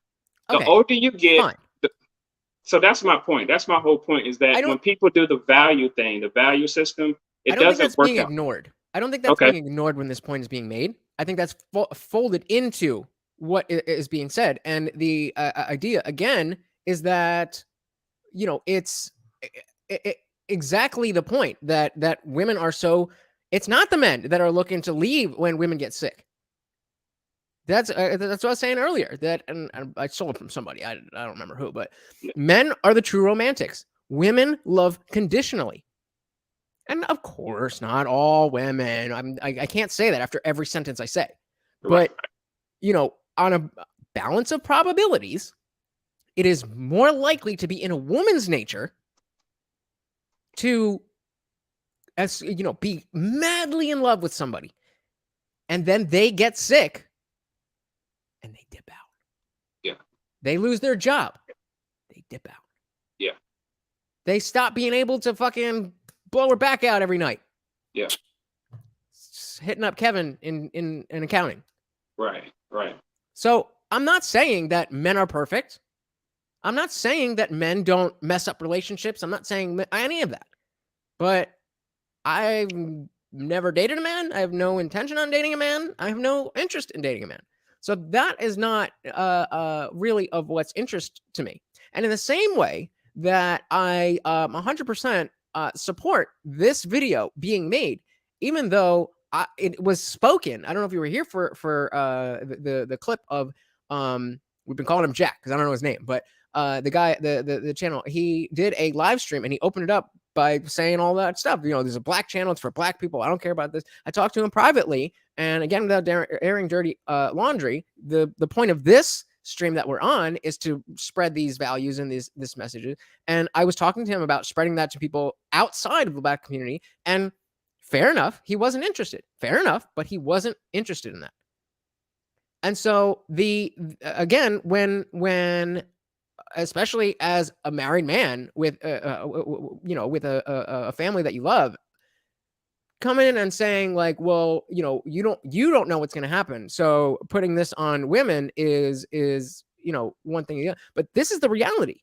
I don't have the security of that relationship that you have, and I accept that. But it's the women who are expecting. Remember, she started off saying that Superman wasn't good enough. Why can't there be both? It wasn't just a general, this man that does this, the Chad and the sensitive dude. No, he literally used Clark Kent and Superman. Mm-hmm. And she said, why can't there be both? And the answer, because they're two different people. Yeah. I cannot ever be two different people for you. Yep. And well, with that point being made, that's the conclusion I came up to years ago when I realized that I couldn't be both. There was a young lady that I knew, and she wanted me to be her Superman. And at the time, I was more so like Clark Kent. And I had refused to be that extra person. I refused to do extra just based off of what I saw from her. And she did the comparison between, well, why can't you be this and that? And I was like, that's not who I am. You know, and that's not your wife, right? Well, no, that's not my wife. It was a different girl at the time, but and I'm sure your wife appreciates you for you, right? Right, exactly. Exactly. So the point isn't that those women aren't out there. The point is that the first of all, they're few and far between. And secondly, as you know, that Clark Kent type of dude, if you're going out and trying to navigate this world, these women can be vicious. And if you're not prepared to understand that that's a possibility, which for a long time I wasn't. And I'm not built like y'all. I'm not built like you or Dr. Evil Genius over 6 feet. That's not me. I got the hair and the tattoos going for me now. That kind of helps a little bit. But when I was younger, I didn't get that experience. And so all I knew was, and I mean, you know, I had a long-term girlfriend in high school. I had a long-term girlfriend in college. But, you know, the in-between, the courting process was damn near impossible for me, because it's like, you have to get to know me. You're not going to like me. I mean, y'all know me. You're not going to like me just having one conversation with me. So if I have to put my best foot forward, I can't be me.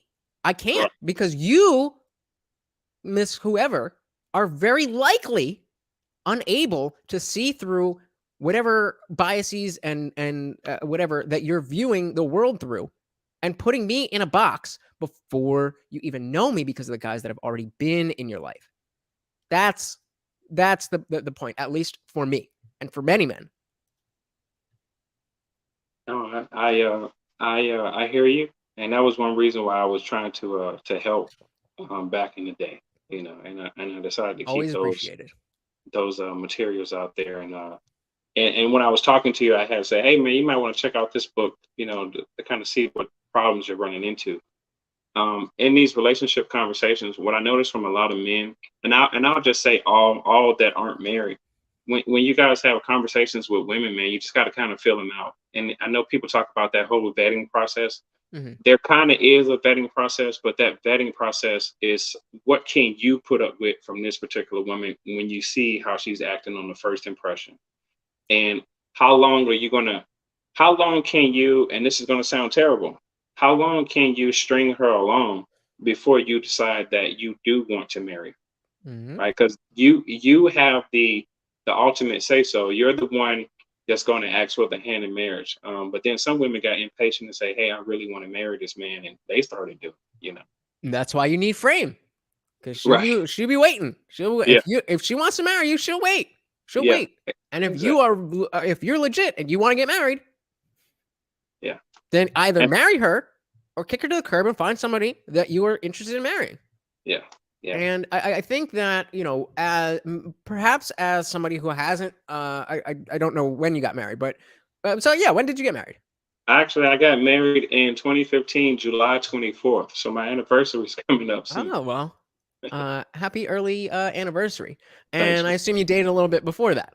Oh yeah, we dated. I met her in 2012, and I didn't ask her for her hand in marriage until going into the new year of 2015, and we also stayed together for a while too. So I did that whole milking the cow, expression, but that was something that we both had agreed.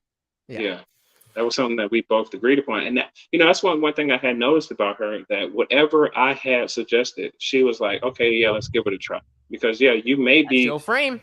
Yeah, you may be the guy I don't want to be with, type of deal. I say, because I had a lot of girls like after me at that time. There was a lot of women that she What's saw. What's that like?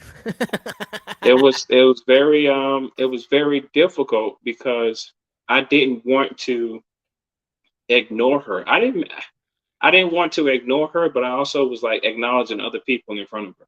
Mm-hmm. And when I look back on it, I go, man, she was probably feeling embarrassed. But at the end of it, she kept on saying to herself, well, I'm the one that he's going home with. I'm the one that he's spending most of his time with. So like literally we'll be in a store somewhere, and I'll know somebody from my past, and they'll come up to me and talk to me. Deshaun, how you been? I didn't know you was in town and all this type of stuff. And I'm looking like, who the fuck is this bitch? But she turned out to be pretty damn good, man. She nursed me back to health. I had my near-death experience back in 2018, and my eyes opened up more when it came down to, okay, who's really going to be in your corner, So, I think I that's exactly what myself and I think a lot of men are looking for. And the problem is that we're so, I don't want to say desperate, but desperate for that person, that we're too quick to just look past red flags and let that, it's probably not a big deal. Well, she's touching my pee-pee, so and it's like, you gotta, if you really want to find that person, then you can't be fucking around with who's not that person. Right. And that's where I think this conversation fits for men who are certainly men who are not married, men who are looking to date, or like myself. I'm not really. I mean, like, if some hot chick came to my door right now, there is no chance in hell I would turn her away. Right. But I'm not going out, searching at this moment in time. I'm a short dude. I don't have a lot of muscle. I don't have a lot of money. So I'm working on that shit. Then, well, I'm not gonna get any taller, but I'm gonna, I'm gonna get bigger, and I'm gonna get that money, and then I'll be in a different position. Then I'm gonna, come on, get a nice haircut, get that glam up. That's the plan. And it's like, am I not gonna have sex between now and then? I very likely will. Yeah. But I'm not intending on finding my soulmate in this state. It's something that has made me happier with myself, because I'm not thinking, why are they rejecting me? Why don't they like me? I'm a nice guy. I'm smart. I'm capable. I'm this. I'm that. But it's just because there's better dudes out there in their eyes. And I get that.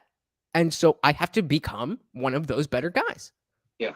But, when you become that better guy, just assure me that you're doing it for you and never do it for them. Because I almost became that quote unquote better guy for another chick. And when I was just about to do it, it'd be like, okay, why don't I be this? She had broke up with me. And when you get broken up with and it's somebody that you had valued, you start looking at them and saying, man, I thought this was going to work. I thought she was going to be the one. So always do it for yourself. And that change that you're looking and talking about, that, hey, so we got Elizabeth in the building. Welcome, Elizabeth. Thank you for joining us. She says, my parents have sort of a civil partnership that didn't involve government. Not sure if it's a rural thing, but that was an option. Yeah, I think that's definitely a good option these days, because we all want that person. We all want to find that person. And Elizabeth is exactly right that the not involving the government really allows you to focus on just your emotions, and I definitely agree with you, Elizabeth. But I'm sorry, you were saying. No. Just you got to already be that person now, and I know what you mean by you will when you get there, but you got to be that person right now up here. Go ahead. That's exactly why it took me not so long, but it took me until it did to actually start at that time the I Didn't Read Your Book podcast. Still up. Darshan's got 2 episodes. Go check those out. He is probably the best 2 episodes on the out of, what did I do, 39, I think. But the idea is that it's not, as Rich Cooper says, chase excellence, not women. If I'm worried about being the person that I want to be, then just by that virtue, I know that what I have in mind, what I'm visualizing, what I'm working towards, is something that, even though I'm 5'4", women will be interested in and be willing to overlook things like my height or my puniness or whatever, and actually get to know me. And I know that once you get to know me, then it's a completely different story. Yeah. But that barrier is so large for some of us. Some of us. I got you. And I understand where you're coming from, because I went out to the club the last Saturday, and I was like a moth to a flame to some of those women. And I saw the short dudes, and again, I'm only but so tall myself, but I could tell how tall guys get more attention than the short dudes, and then the short dudes see the tall guys, and you kind of see the animosity and stuff like that. But what I noticed when I was out there, I said, man, you guys, you're not gonna, well, in the area that I'm at, those girls, they weren't looking for a relationship. They were looking for like a one-night stand, having a good time. And aren't as much as not all, but aren't they all? Well, I'm gonna say that night, all of them were looking for something special. But what I want to say to that point though is I just encourage people to have fun responsibly. Have fun responsibly, because again, when it comes down to these relationships, some of them aren't ready to be in a relationship. Some of them don't see their value the way we try to put it. Like, hey, this is what your value is. You better secure a man, and you better do this. Some of them say, hey, you know what? I don't even plan on having kids. You know, I never wanted to have them. I just want to have a good time. I want to live my life. I want to be free. I want to be a social butterfly. But fair enough. You know, fellas, strap up, because in today's time, they got to keep the process going. So, oh, the laws are not in your favor. Not at all. Do you want to hang around for the rest of the video? Do you want to give your out? No, I'll hang around. I'll give you another 15 minutes if that's okay. Yeah, let's do it. So, you know, a very, very interesting points. I'm glad that you were able to give me a way to explain a little better that, you know, it's not just about hating women. It's not about painting a picture of women that isn't there. It's about understanding women as they truly are, because as men, straight men, that we want to be with them. So we have to understand how that happens. And then be responsible enough not to abuse that, of course. I guess I haven't said that directly, but that also is an important part, that, you know, when you're understanding how people think and you're understanding how to affect people think, you got to be responsible with that. Yeah. So let's back this up a couple. Let's just back this up so we remember where we were. Claiming to want Russell. Oh, yeah. Women, unfortunately, are planning for future while claiming to want Russell Wilson.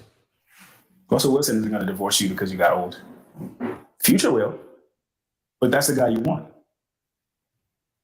So it's like you're penalizing the good men based on what the bad men that you actually want would likely do. Yup. Shame you got nothing to say to it. And that's the issue, and that's why this conversation is so important. It's like, damn it, you got me. Because there's a lot of cognitive dissonance between what our women are saying to us and what our women are doing. And there's zero accountability because they did it for a reason. And Ed? Yes. Did you see her roll her eyes? Did you see that? Like, man, what, why are you trying to explain this to me? Yup. I saw that. I was like, oh. All right, so we got another panelist here. Sanzik is joining the party. What is good, Sanzik? Welcome, welcome. Let's do this. Just wanted to hop in. All right, and what have you been thinking about all this so far? Have you were you aware of Kevin Samuels? Had you heard of We Need to Talk? I think I saw that video you sent me about the We Need to Talk guy. But Kevin Samuels, I knew him by name only. Right. Oh, by name only. Gotcha.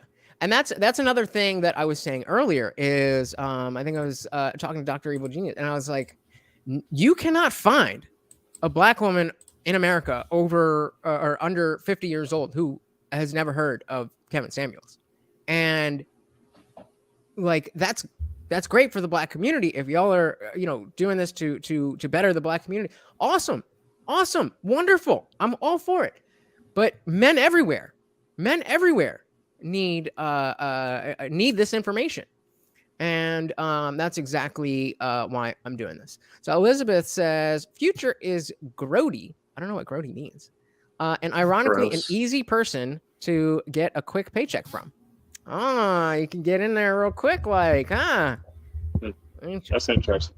That's very interesting. So yeah, let's dive back in then, and that's what they were. That's what we were saying. She's looking for future, or she's going after future when she's really interested in Russell Wilson. This and that, and what ends up happening is you have a whole bunch of broken men who threw their lives away, ended up in prison, ended up doing things that they wouldn't want to do just to get female attention. And the female ends up choosing somebody else. Or now our women as a whole are saying we want white men because they're softer or whatever the case may be, when you didn't even let your black men be soft. But you guys have been saying you want Latinas and white girls for forever. Forever? Forever? Or I think guys are saying we take what we can get for as long as we. Well, that's a good point. But you know, again, in this particular conversation, they're specifically talking about black men. I don't know that obviously there's been people with different preferences, but by and large, I don't know that as far as I understand it, which is just from watching content like this, that by and large, black men want to be with black women and black women want to be with black men. Yeah. Let me say something to that point. I have quite a few friends. They started off with black women, and the reason they ended up moving on to a white woman or a Latino woman was based off of treatment. The black women that they were with wasn't treating them with respect. The white women that they got with and the Latino women that they got with treated them with way more respect and more honor. And that's again not something that I've never dated a black woman, and so I've never really had that experience. But I didn't know until I was watching Kevin Samuels that was such a thing. I mean, I knew of the stereotype, but I assumed it was just a stereotype. And come to find out, every single day, 4, 5, 6, 7 different women, every single day, calling and saying the exact same thing. And it's not me, Kevin, saying, "Well, your white counterparts are getting married at twice the rate you are." The Hispanic, and so it's like we have to be real about where is the issue, and the issue is not, by and large, with the high value man's perspective on dating. Now, of course, there's low level everybody, and you're just low. If you're low level, you're low level. Like, it is what it is. But if we're talking about, I'm trying to find somebody of value, it doesn't even have to be money value, but of value to me. That's a very different thing. Moving on. I think now with that whole we want white men, it's just we're tired of giving effort into people who are not even going to value us. And some of the black men who are saying they want Latinas is because we're tired of being inherently disrespected by women. And for some reason, the white women and the Latinas tend to be more agreeable. You think so? That's the idea. I don't. That's the idea, because for a lot, and what we don't talk about sometimes is like a black dude says something about black women we don't like, and the first thing a lot of people say was, "Well, your mama black," not realizing that a big part of the reason a lot of black men or some black men don't like black women is because of their mom. Whoa! Wow. That's a mic drop right there. Wow. Thoughts? I mean. Yeah, I got some major thoughts. Well, let me. I know exactly what he means by that. You have to understand that in the black community, a lot of black men are spoken to harshly by their moms, their parents. There are even if the mom is married, the mom will have a tendency to try to make her son a son husband, and the son will be trying to break free from that. Now, I'm not going to say it's every black family, but it's a good gist of it. Your mom puts a certain type of stigma on you, if you will. And so when you go out to go date, most black men go, "I'm looking for the total opposite of what my mom is," especially if your mom wasn't around the house doing certain things that you notice as a duty. So I understand where the point he's making on that. And I come from an area in South Florida where I grew up on the good side of town, but I went to school in the bad side of town. So it was a good school in a bad area. In that bad area, I saw my friends' mothers treat them like less than, like they wasn't going to be anything. Most of my friends didn't have their dads. So those friends that I have today, they ended up marrying white women. They ended up marrying and then having kids. You know what I'm saying? And so I understand what he means by that point. I understand that because a lot of my friends growing up, I saw how their parents treated them. Like it wasn't like the other races do, because there's an expectation when you're a black kid that you follow everything that your mom says, or she's gonna like punish you for it. Yeah, that might be just a white thing where they don't do that, because Asian parents are no goddamn different. I mean, yeah, but that one's more focused on like a job, not like on the intermingling between your communities. I mean, definitely a fair point. And no, I definitely agree with that. But that's I was just about to say that, because as Darshan, as we were talking, I don't have the greatest relationship with my mom, and even though my dad is awesome and has supported me to no end, he just in my own little quasi environment where he was working all the time. My mom is an Asian immigrant, and it was her and the siblings, and then my dad was off working. And so I would never compare that situation. He was working as a doctor, so I'd never compare that situation to me not having a dad. But I definitely have mommy issues. I'd be lying if I said I didn't. And I'm wondering how much, because I've thought that exact same thing. If I'm going to find a woman, it's going to be exactly the opposite of my mom. Yeah. And well, let me tell you something. Before you get into a serious relationship, moving forward, this is just a suggestion, man. If you haven't already, talk to your mom, build that bridge and get it over with, and move on from there and start anew with the next woman that's coming into your life, because women inherently kind of act the same. It's just when you're a certain type of guy, they'll treat you different, like that whole who they want to submit to type of deal. Mm-hmm. When you find that woman, she realizes that this guy is of value to me, so it's no need for me to treat him like the rest of the men that I've been with. So make that amends with your mom if you can, and just kind of be like, hey, listen, mom, I'm a grown man. Whatever we've been through is the past. I forgive you. You good. I'm moving out. But talk it through, see what it is, if you can. If not, if she's one of those moms that you just can't get through, is like, all right, listen, I told you what my feelings were. I told you how I'm thinking, and I'm out. Because let me tell you why. Let me tell you why I say that. When you have kids, they're going to want to be a grandparent. They're going to want to see the grandbaby, because now they're going to realize the reproduction of life. Like, oh my gosh, my baby had a baby. I wish I could hold the baby. Both my brother and my sister are in long-term relationships, so let them handle it.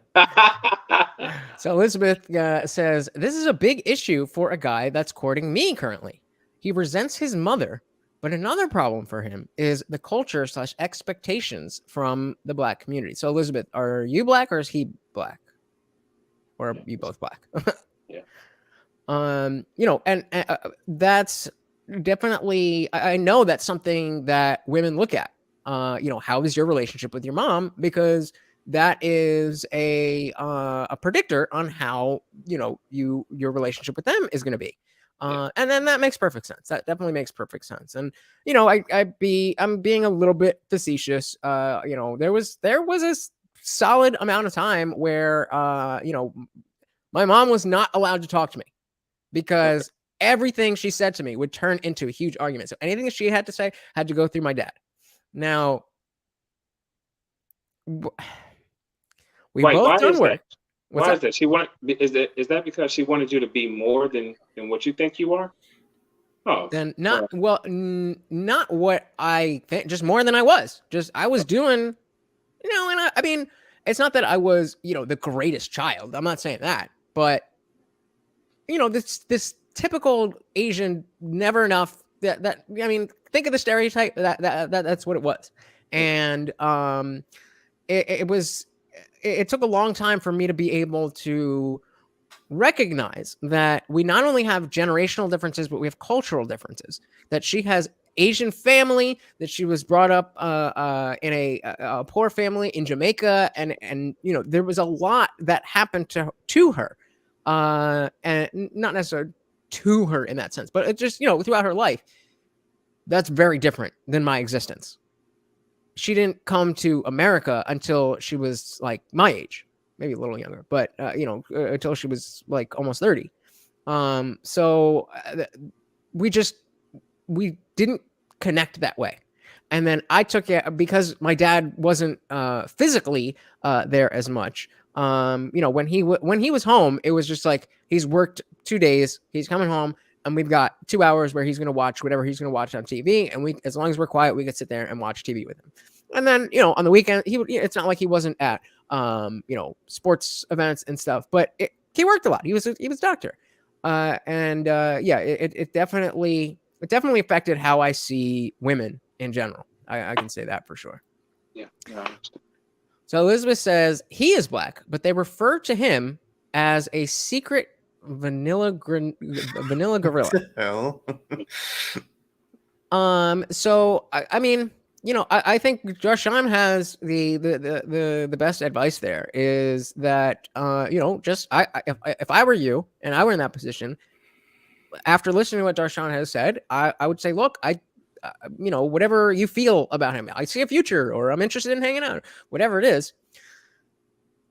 But this, the way that you and your mom interact is worrisome. Is there something that either you can do to help that, or is there a reason why that shouldn't worry me? That's what I would say. Well, I'll tell you what, in general, when it comes to a black man's mother, it doesn't matter. You could be the richest woman in the world. They only like you to a certain extent. Anyway, whether you get married or not married, I've experienced that in my current relationship, and my wife is fantastic to my mom.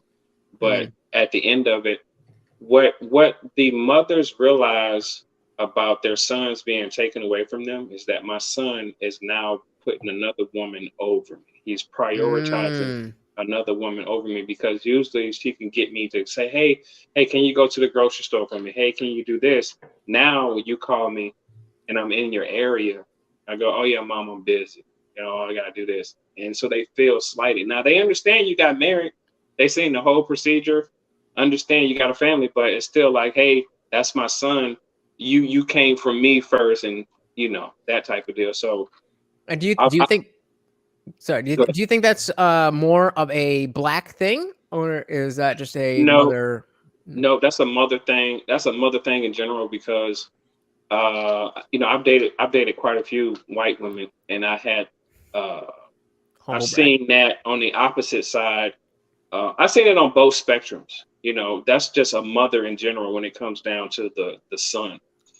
They don't want to see the son prioritize another woman over them, because inherently they kind of, man, this is such a deep thing. I don't even know how to say this. Inherently, they all think the same way. You just have to find the one that suits you best. Well said. Well said. Yeah. So Elizabeth, that I think Darshan is definitely the person to talk to about this. Yeah. And talk to me. Tell her hit me up. I'll talk to her. I'll tell her the best thing to do, and she has to explain it to me like she's going to the doctor, so I can tell you, like, this is exactly what you need to do moving forward. I'm very good at what I do. I've been doing it for quite a long time. I have a very successful marriage. I have a very successful business. I have a very successful life.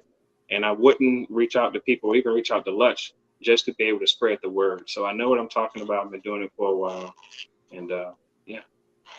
Beautiful. All right. So we got 4 minutes left of this video. Let's finish out. So we're saying black women, or some black men, don't like black women. The reason is because of their mom. It's because of the trauma they suffered at the hands of their mom. Watch Iyanla Fix My Life. There's a movie with Bill Bellamy in it. The reason he was dating white women is because his mom saw his deadbeat dad in him, and since he was a kid, always treated him with disdain.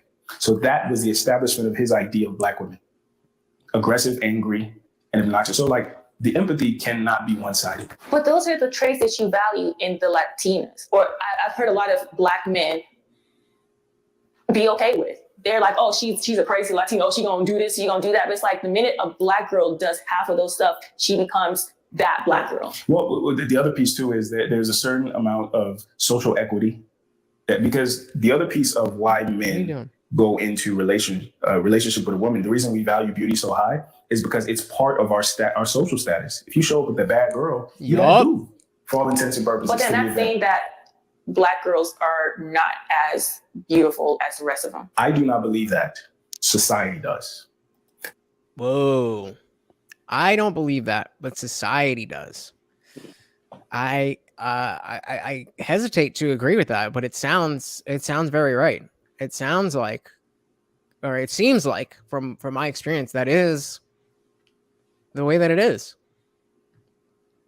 And who was it? Somebody named Kluke earlier was talking about how he doesn't see necessarily these things going on, and it's, you're hearing it from independent sources. If a bunch of people are saying this is their experience, we got to give at least credence to say, okay, is this legit? And especially if they're not talking to each other, then what reason do they have to lie to each other, right? Or to lie to us? Yeah. Then back in. So that's why I said social equity, because even these high school boys I was talking to, for some reason, they also understand that for all intents and purposes, if you show up to the event with the light skinned girl, even if the dark skinned girl objectively looks better, you have more social equity with the light skinned girl. So it's like, okay, two girls, right? The black girl could even look better. According to me, for me, black girl is always going to look better. They both have bad attitudes, but the light skinned one is going to give me more social capital. I'm going with the light skinned one because at least I can gain. This one is all. Whoa. I don't know about the social capital part about the person's skin tone. I don't. Because that's what the what's the word? And I don't know how bad or good of a word this is, so I apologize. But the word red and then the word bone. That's in this. Oh, you're area. fine. You can use red bone. No, I disagree with the skin tone. It may be more so if the woman is attractive. That's different from the skin tone.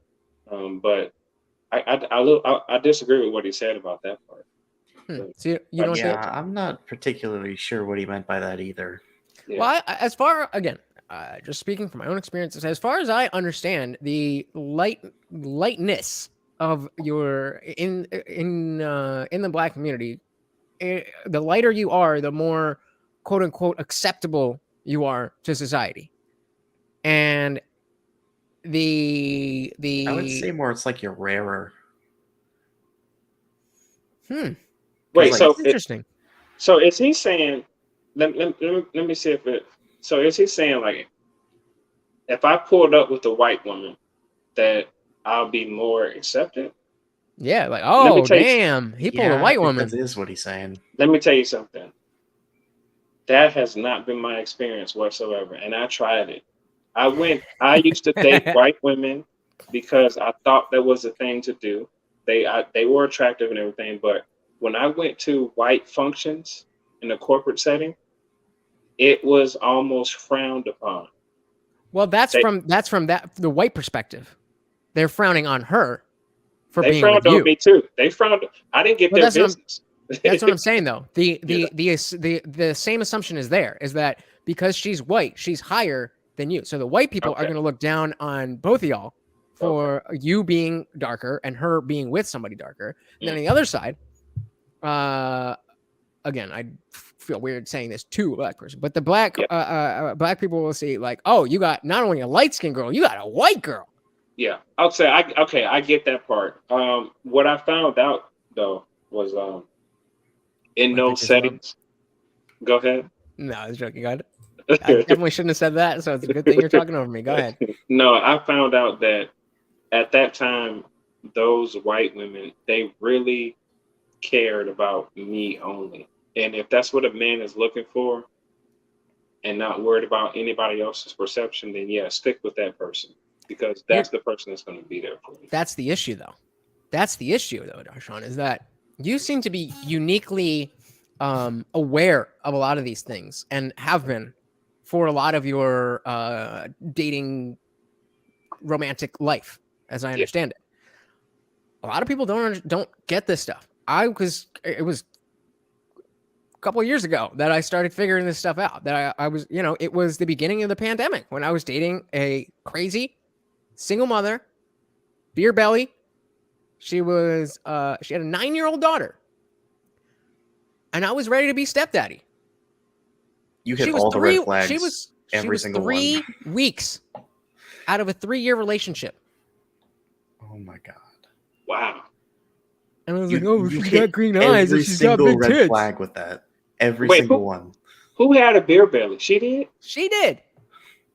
Wow. She had a belly They some the fattest titties I've ever seen, and they weren't like droopy. So they, I mean, you dodged a few bullets, man. Oh my God, bro.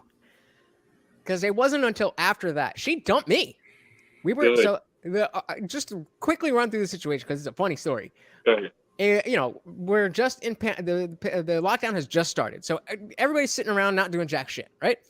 I'm already a talkative person. I'm already blue pilled, not realizing that, like, oh, if you answer her right away, she's gonna think that, like, you know, you're just waiting for her. So, but we're all just sitting around all day. So it was, you know, we matched on Facebook dating of all places. And then we started talking and we clicked. You know, she was into this band Circus Survive, which I love. I don't know if you guys are familiar, but I love Circus Survive. She has a Circus Survive tattoo. So I was like, yo, what's good? She had brown hair, green eyes, big titties. I'm like, let's do this. And then I found out she had a kid, and I found out she was just at a relationship, and which she got into right after the relationship before that, which is abusive. She doesn't have a good relationship with her parents. She's like every red flag that you can have. But I was coming from a place of fear, scarcity, and lack. Oh, I'm never gonna get a girl this hot again. Oh my God, if I don't get her to like me, then. And so, you know, the normal play out of how that would be, the beta dude just like, oh my God, you're so hot. Like how you would expect that to play out? Played out in like 3 weeks because we were just constantly texting each other, constantly talking. Then the big thing was she went back to work before I did. So I'm still sitting at home and she's working. And I'm like, oh, when are you going to get off work? Like, oh my God, I love you so much. I miss you. And unsurprisingly to me now, she got tired of that shit right quick. And then, you know, we got in an argument, we broke up, and she's like, oh, I don't want to break up. But I was at least man enough to be like, look, I don't know if you're in this. So why don't you take the day and figure out what you want? That didn't go as I thought it would, but thankfully she was like, yeah, actually, I don't think so. Like maybe we should take a break or whatever. And then the next day or 2 days later, we ended up hanging out. This is when I was living by the shore. We went out to the boardwalk just to like walk around. And she asked me if I had gotten any more matches on Facebook dating. I'm like, what do you mean? I love you. This was 2020. I think you were a little bit too straightforward that she assumed you were hiding something. You don't say. You don't say. But like, I didn't know any better. I was just like, I'm not, it's not you. I'm just by my phone all the time. It's fucking 2020. We have nothing to, it doesn't work like that. It doesn't work like that. And then, you know, I just every step of the way, I was just demonstrating to her that I was not ready to be the guy that she wanted me to be. Thankfully, I now know that I didn't want to be, but at the time, I would have become stepdaddy. And that's why this stuff is so important to me. Because luckily, she dumped me. Luckily, she dumped me. What if I was a little bit taller? What if I was a little bit stronger? What if I was a little bit more handsome? What if I was a little bit less needy, for lack of a better word? Maybe that would have, I would have gotten past the initial stage and she would have settled in. Clearly, she's the type of girl to monkey branch from this guy to that guy to that guy to that guy, and will just stay as long as she's coming. I could have been stepdaddy to a 9-year-old girl. Yeah.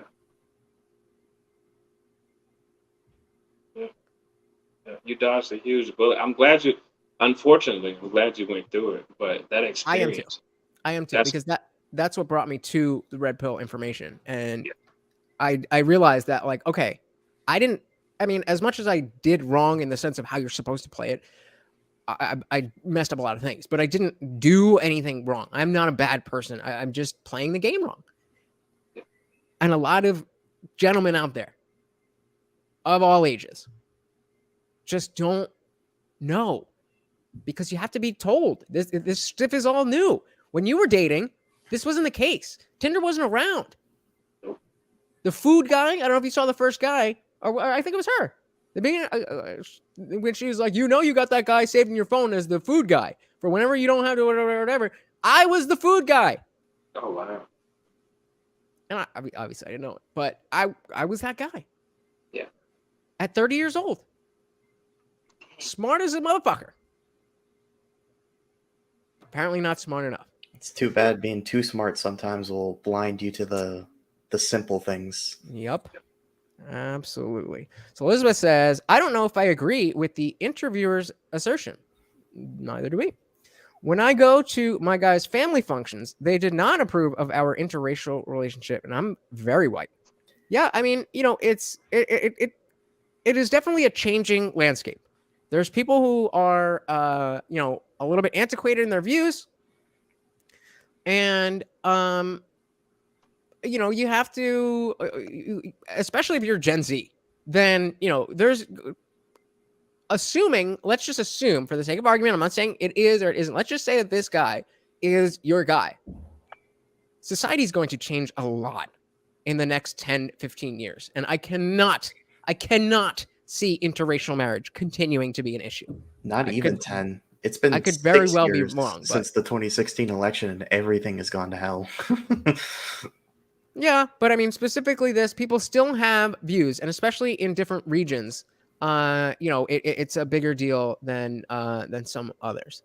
Yeah, I thought of a possible reason why he mentioned social equity, and it might be that people see interracial relationships as like a fetish instead of like something to aspire to. Yeah, I wouldn't say it's even something to aspire to. I mean, people are people, but I think there are definitely, that's common with like a white guy with an Asian girl.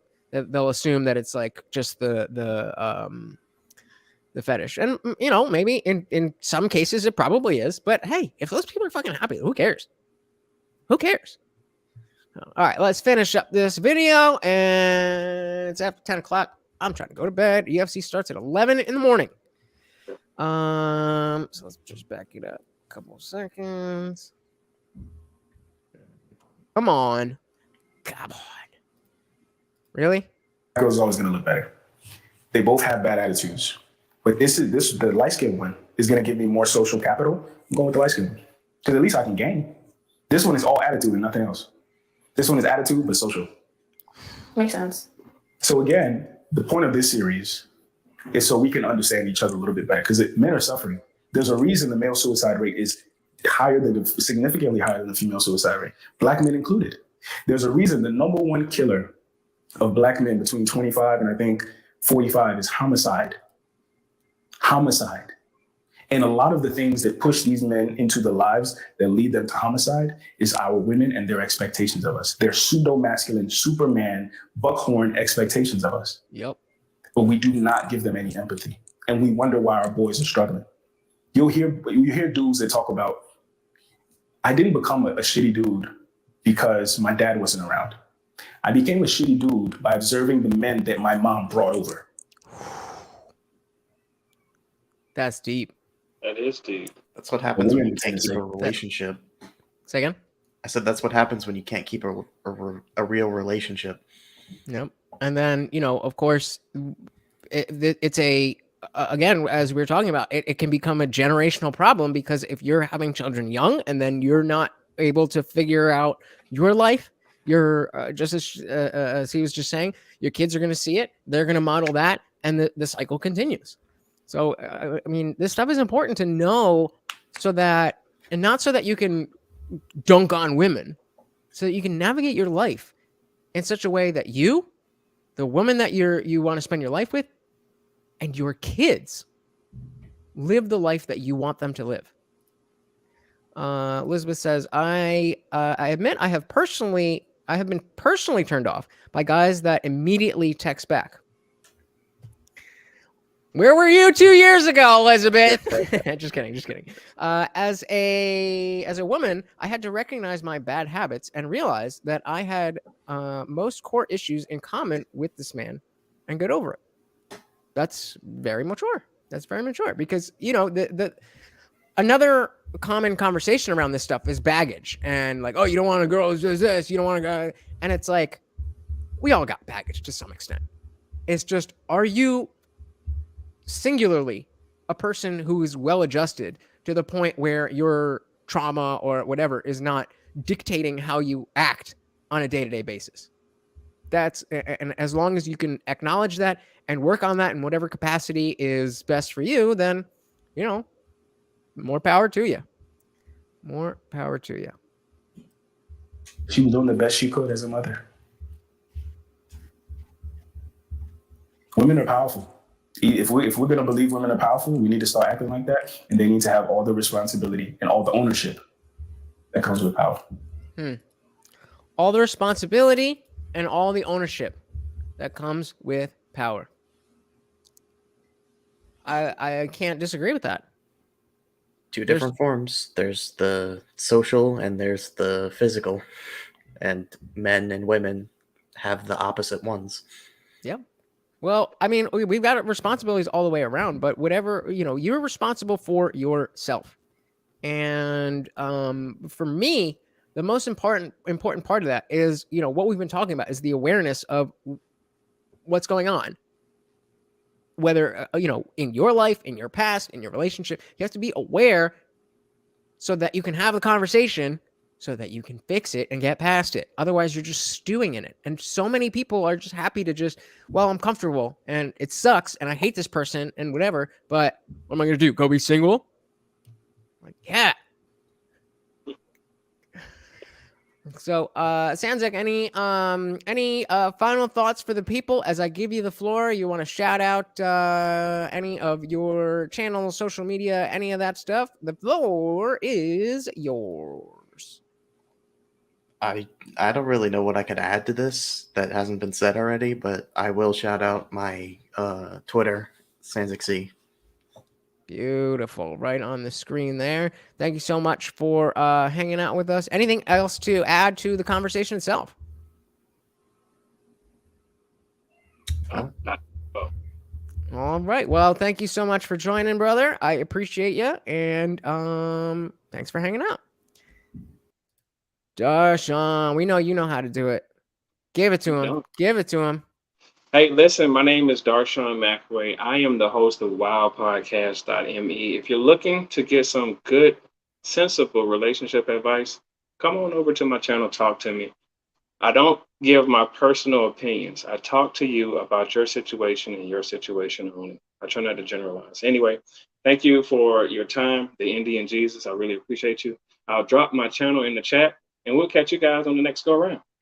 Beautiful, beautiful. And thank you so much. I really, I wasn't sure how to feel about doing this this stream without a black man. And you and both you and Dr. Evil Genius helped make me feel better about it. You guys were also the ones who kind of made me a little bit like, oh, what am I allowed to say now? But I'm learning. We're getting better. Well, here's the thing. If you're going to talk about Black issues, man, just speak from it from your experiences and what you viewed, and don't worry about the verbiage so much. I think the biggest thing Black people don't want anyone to say about them is like, don't call me a Negro and don't call me the NIGGA. I think I can handle that. Yeah. All right, brother. Thank you so much for coming up. Really appreciate it. And Elizabeth is out as well. Thank you for hanging out, guys. I'm not done yet. I'm going to close all of this up, but Darshan and Sanzik are dipping out as well as Elizabeth. Thank you so much, guys. Peace. So we talked about a lot today. I did not expect to be going 4 hours. I'm trying to shorten this up because if I hopefully get more actual work, my dog training work, then I won't have time to be doing 6-hour streams. But until then, that is not your issue, and the party rages on. But that being said, I think we made our point. We don't necessarily need to go through conversation after conversation after conversation, particularly because they're very similar. And even though they're not the same, we saw, early on, we saw some very wise women. We saw very self-aware women, and even if they weren't doing what we would want them to do, then I'm not a perfect person. You're not a perfect person. As long as you are aware of your flaws and you're working on them for yourself, then dating should be a secondary thing that you think about. You need to be somebody worth dating before you can worry about getting somebody to date you.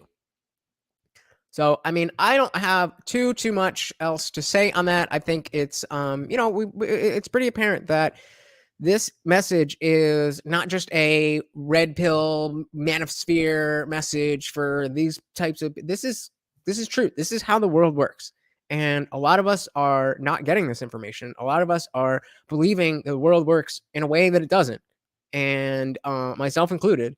And if we can fix that to whatever extent, then we'll all be a little bit happier. And isn't that the only thing that matters? What else matters?